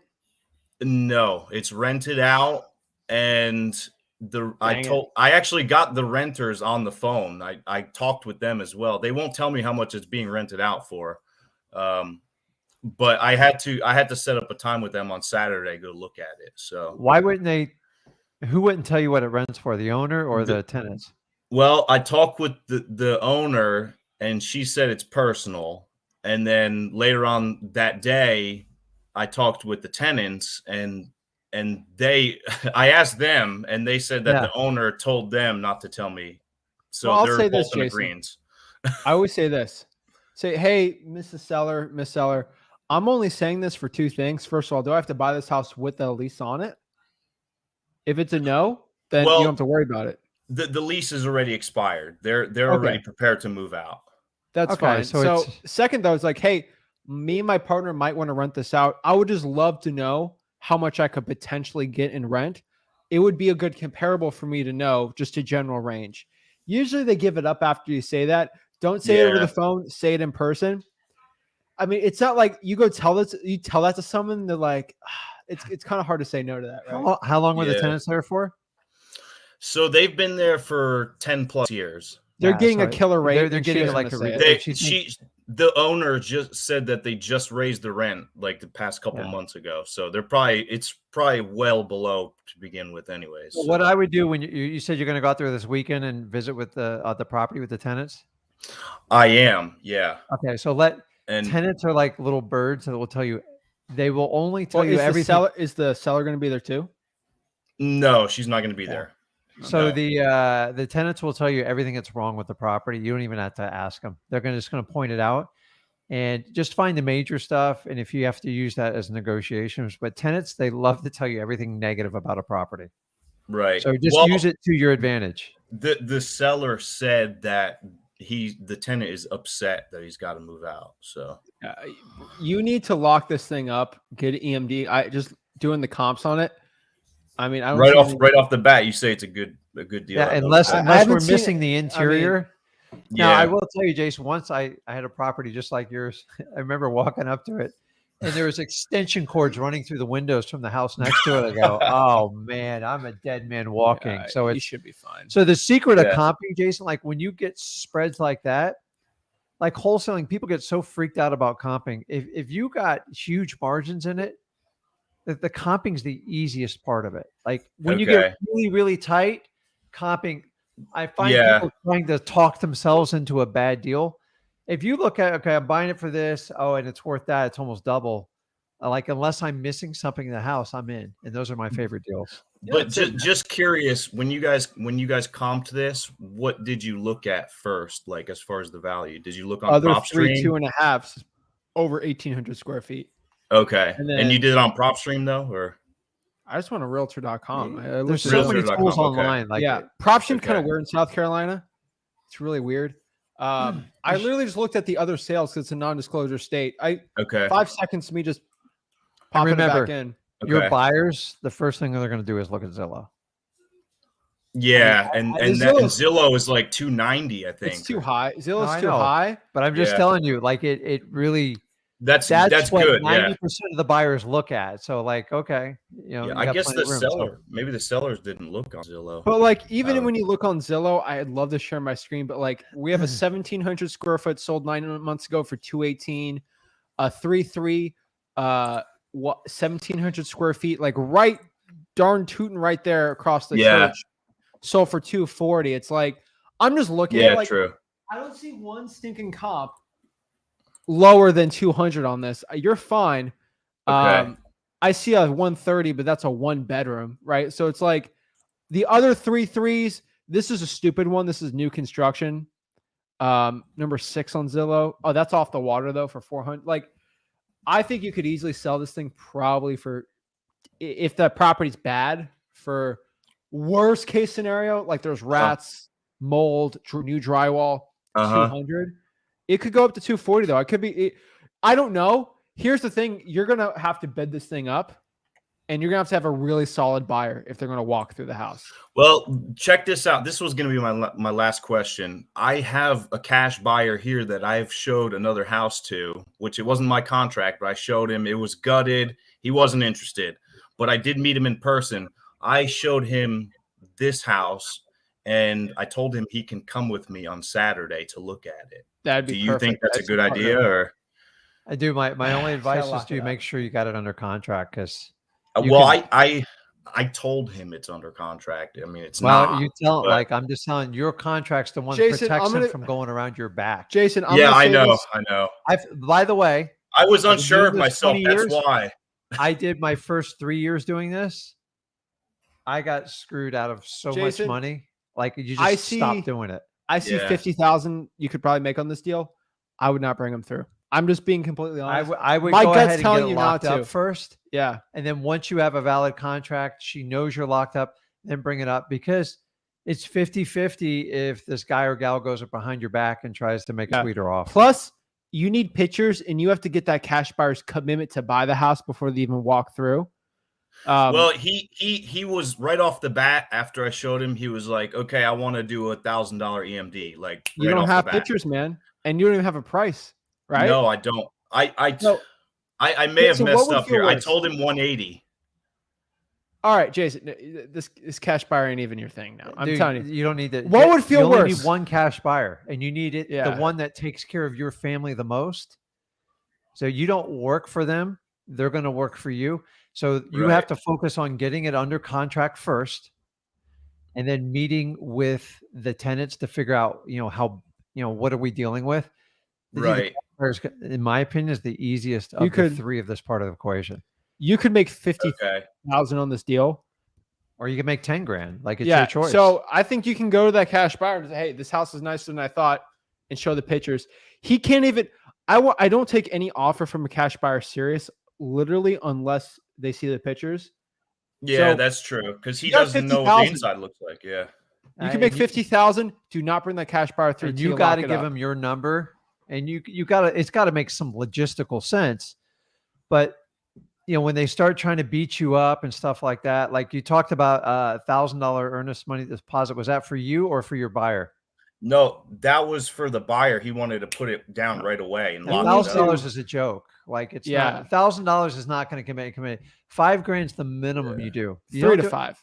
Really? Okay. Well, listen, if they're going to pay say 200, 250 for a house and they're a cash buyer, dude, you're putting it in earnest money. Like it's in a Right. protected neutral party that's backed And it up goes with towards insurance. it, right? Right? Exactly. Yeah. If they don't have it, heed the warning. You're going to feel way worse if you get the deal stolen than you having the convenience of having that cash buyer come through. $50,000 deal getting stolen from you is It very, hurts, man. Get the contract Yeah. first, meet with the tenants, and then just work. Remember, you want to find the highest spread with the least amount of hiccup. I would never, ever take $1,000 deposit because I've walked away from $1,000. It's like an option. Lock it up for 170. Yeah, I feel like the number's 220. If it's better, it could be 240. I think 220 is probably your good number there to sell it for, but I could be wrong. So lock it up. Come back next week. Show me the pictures or like DM me the pictures, and we can go over it together and we can kind of do a game plan together. Yeah. Yeah, Your energy's absolutely. got to be on locking it up. And do me one big favor. Do Okay. not share that address to any person. Nobody. Lock it up, bro. You got this. Dude, I'm telling you, ready. cash buyers, they will I- run you over. So, They will so run I you showed over. him. I gave him the address, and I gave it to one other person. Don't Okay. do that. Don't be doing You- that anymore. Like whatever you got to do to get the contract locked up. Just hurry up and get it locked up. Okay. Do me a favor. Do not give the address out to anybody until you get it locked up. That's what Okay. I figured, but I just wasn't sure of it. So you pretty much have confirmed with me that I was on the right track. That I got it. Yes, you are on the right You're track. right. Here's the Okay. thing. You took a big risk giving it to us. You know for a fact we're not going to go steal the deal from you, so it's fine. But like outside of us, do not be giving that address to anyone anymore, okay? You will be all right. surprised how many people try to screw you in this business. I lost 8 deals by doing what you're doing, like hundreds of thousands of dollars. I have a firm policy. We don't even flex on it. All Now, right. my only exception is if it's a crappy deal and I can't make the numbers work, That's a then good bring deal. them all in, right? Right. But when you got a smoking deal, you got to lock up your side because do you really know these other cash buyers? Like how desperate are they to get a Yeah, I've property? only met him one other time. Hopefully, There you go. Jason, we only Hopefully get it's not one or too two late. of those deals a month, like those type of deals a month. So that's good for that's really so. got it. Lock it You up, have man. yeah. you have a good fish on the line. You better reel that thing in. You got Well, this. whatever I you gotta figured. I figured I would bring him with me on Saturday because if there's Nope. tenants there, how many Nope. times am I going to be able Nope. to show it again? You're gonna get You will get back in, but I'm You're- just telling you, no way.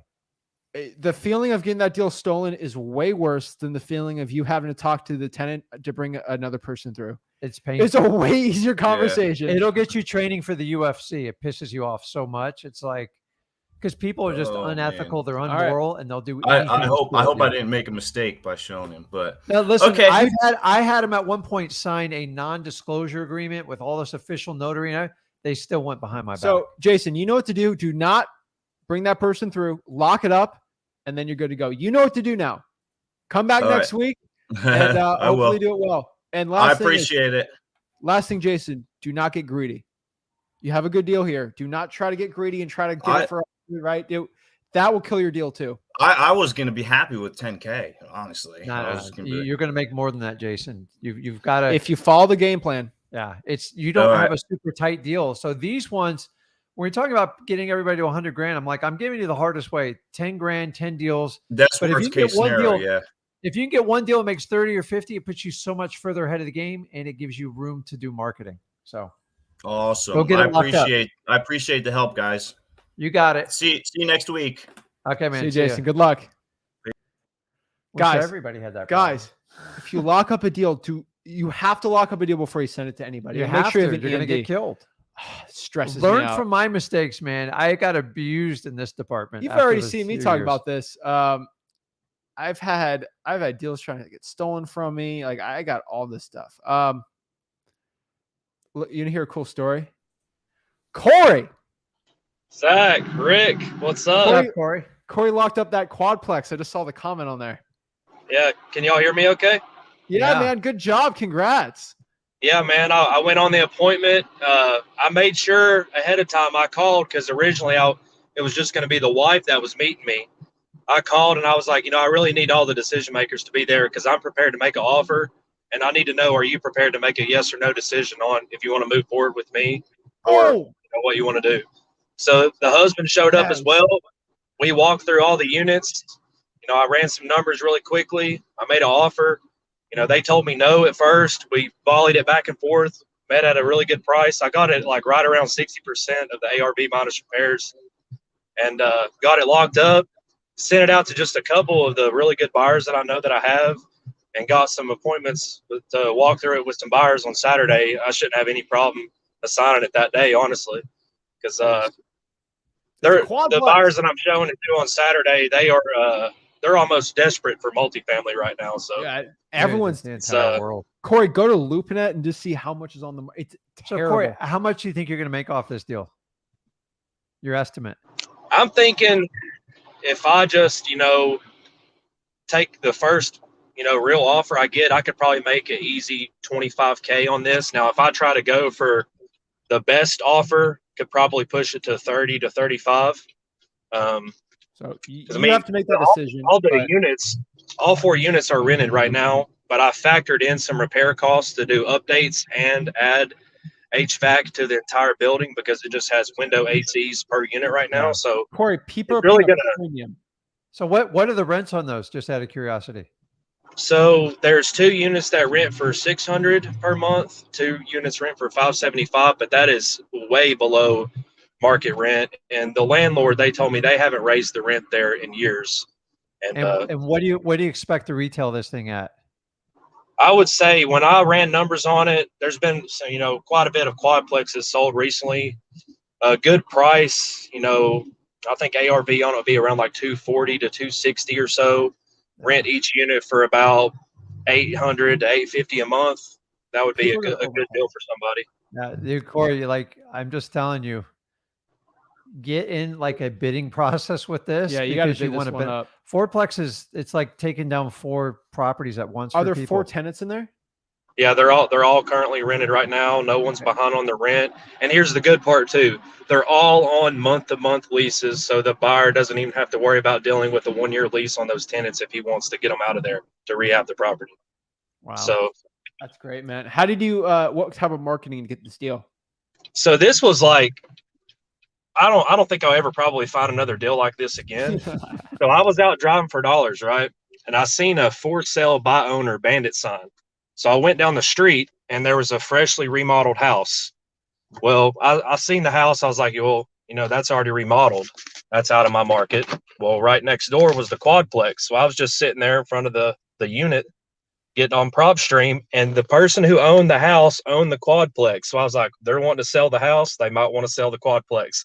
I called them. They said, yeah, we want to move to Florida. So we're looking to, sell our portfolio up here. Wow. And I was like, let's set up an appointment.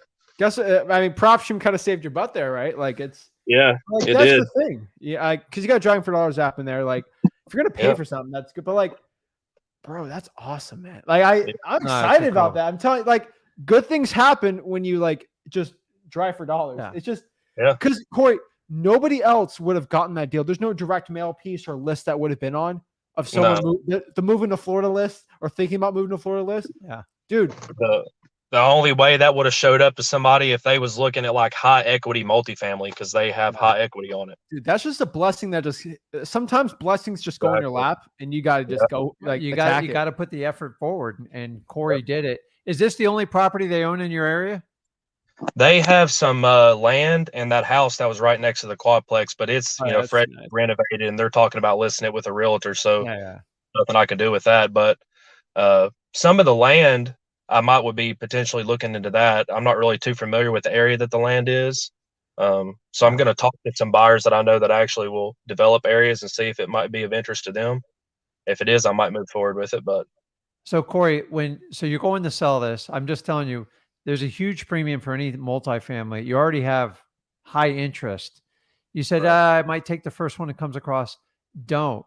I'm here to tell you, get the 3 most viable people. Okay. And then just tell them to put in their highest and best offer and keep going back. And I want you to do this too. This is going to be really good because since it's a multifamily, you can have the excuse of having a lot of partners going through it. Mm-hmm. What I want you to do is one of these buyers has to be like this because I know one of them are going to, actually 2 of them, okay? I know where you're at in Tennessee, so hedge funds might not be in there. They might not want to buy there.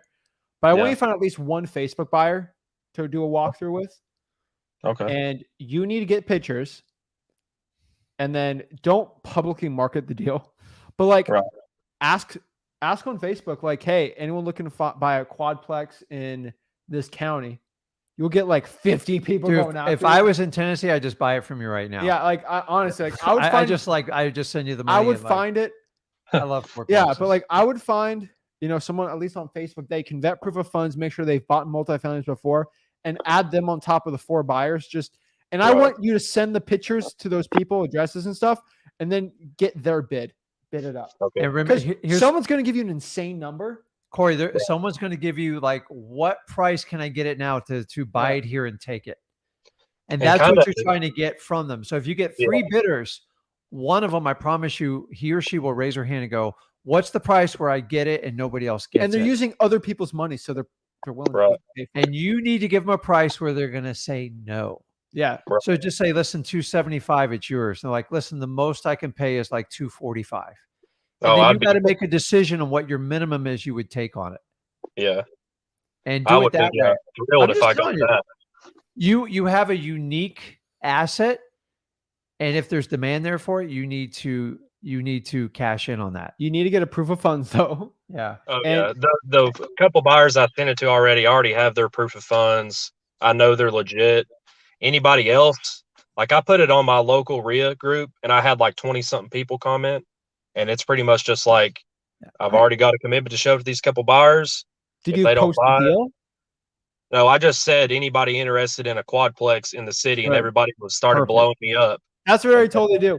But if it's a new buyer you're going to walk through that you haven't vetted, like you already have the proof of funds, I want you on top of that to get proof that they actually have bought properties before. Yeah. And then here's what I would do. Addresses too, so you can look it up. I like it that you don't have a price on it, but I'd put a minimum bid price on like whatever perspective you do with people and just say, make it 30. Make it 25, 30, the minimum bid. Make it higher, like whatever. I know. So I'm just saying, it's like, okay, if you say, listen, 235 is the minimum starting bid. That way, if they were going to come in and lowball you at 200, you don't even want to like get them near the property. Right. Just get rid of those people right away. Yeah. And I'd already kind of, conditioned myself mentally. It's like, whenever I do pick a buyer, I'm just going to tell them straight up. I'm going to be like, hey, you're not the only person who's prepared to pay a premium for this. It's going to be like a $7,000 to $8,000 non-refundable earnest money.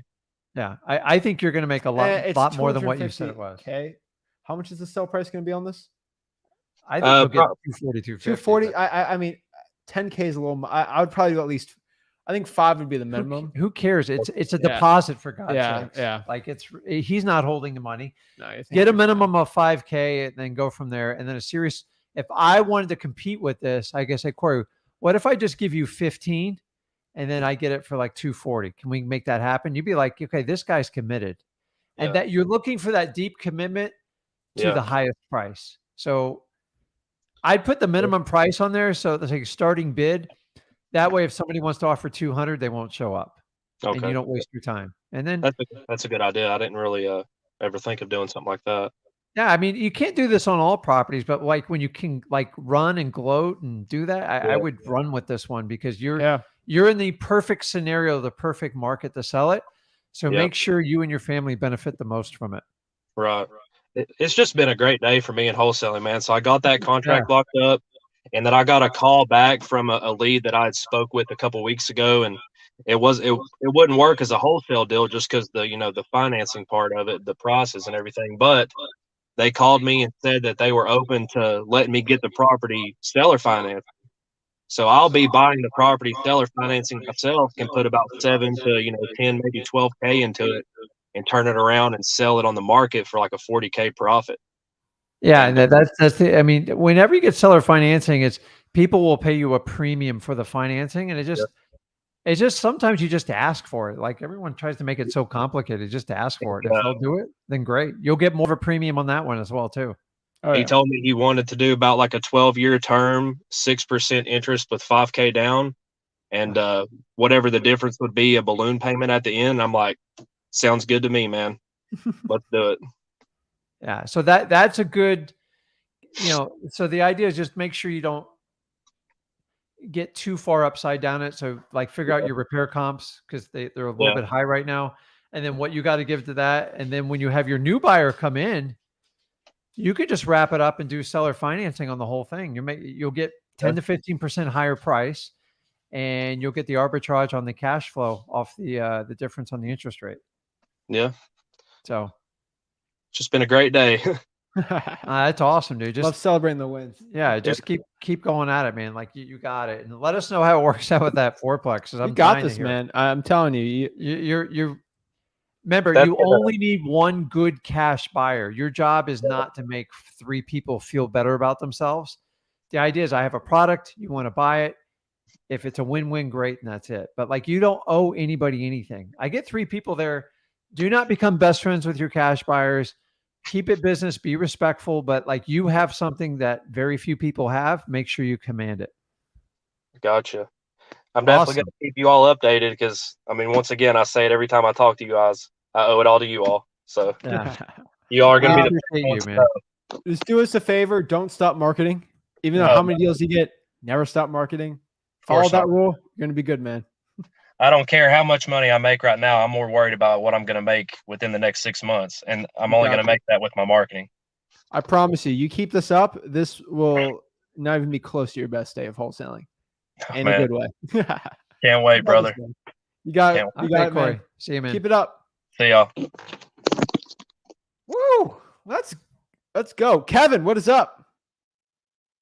The last one in here. Kevin, you there? Yo, how you doing? What's up? What's going on, guys? I recognize the name. Yeah, no, I've been in one of the lives before. What's up, man? Yeah, I just wanted to ask. I went on a seller's appointment yesterday for a house in Houston. I don't know if I can send you the address. Sure. What do you need help with it on? I wanted to know really how much I should be offering for it because she got an offer for it for around $98K. And I wanted to know if $100K would still work and if I could at least assign it for like $5,000 from that. Do you have the ARV? Yeah, the ARV is 150. And the square footage of the house is 940. What's the repairs on it? 20 to 25K. 25K. Yeah. Yeah, you're good.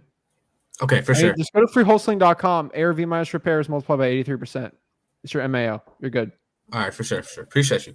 That's all I wanted to know. Thank you. Freewholesaling.com. ARV minus repairs multiplied by 83%. Boom. All right. That's what we do in our market, and it works fine. And we're in a very, very busy market. So you got it. All right. Appreciate y'all. You know what you're doing, man. You got this. Keep it up, man. All right. Thanks. Boom. Guys, that was awesome from Corey. Are you kidding me? Like, I'm telling you guys, just taking and Corey's been wholesaling what, less than 6 months, I think. Less than 6 months. So he's going to easily exceed the 6 figures. How much did Corey pay us? $0.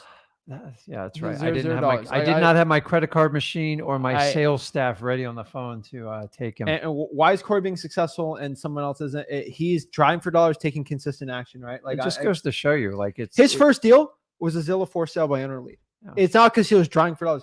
I'm telling you guys, your success is up to you and what kind of consistent action you're willing to take on this business. Guys, go out here and take action. I'm telling you, like, to make $100K in this business. Well, we got Jason has a $50,000 deal over there, $25,000. Guys, I'm telling you, the more deals you do, this is weird. It's how the more deals you do, the better chance the opportunities of those $50,000, $70,000, $80,000 deals come to you. It's up to you if you're going to take that action and change your life today. I implore you to take consistent action, and you got this. I'm telling you, your life can be changed in 4 to 5, 6 months. Your life can be completely different financially than where it's right now if you do consistent action and spend those 14 hours a week. And think about what that does for your family. Like you get time back, not like theoretically, not go back in time, but you get time to spend with your kids. You get time to develop a relationship with your spouse. All the stuff that you've complained about, you have a choice. You can either accept it or you can make a change. And I want you to understand as you make the change, you can go back to your old life anytime you want because everybody wants you back in there. The question is, what do you want? If you want to make change and wholesaling is like ringing your bell and you like it, I'm telling you is probably one of the greatest paths to become financially independent that I know of that doesn't require like 5 years of like discipline training. So I made the leap. He made the leap. I'm showing you people on this stream today have made the leap. And I mean, they're only a few months into it and they've changed the course of their family's life forever. You have that option. You do not have to be miserable, stuck in a job you hate. Guys, just make action. Like life either happens to you or you make it happen for you. You got to decide which side of the equation you want to be on. That's it, guys. So if you want to go on these one-on-ones, go to Wholesaling Houses for Real on Facebook. Join it. We'll let you in if you follow the 3 rules. So, guys, appreciate it. Smash that like button. Subscribe. We'll see you guys. You'll see them tomorrow. See you guys tomorrow, man. Let's be straight up. Let me just reveal it really quick to hype you up tomorrow. Okay. Let's just say Rick Ginn tomorrow is going to reveal the ultimate probate letter template you can download for free tomorrow. That's all I can say. Yeah, no, guys, it's going to be crazy. I'm going to share with you on how to make these letters where I get so many questions about it. I'm like, I'm just going to give it to you and I'm going to walk you through and straight up the 5 steps that make a probate. If you're on freewholesaling.com, you're probably going to have the fastest. You'll probably tonight get that template if you're in freewholesaling.com. So guys, check it out. Be there, be square, 5 p.m. Eastern Standard Time. See you tomorrow.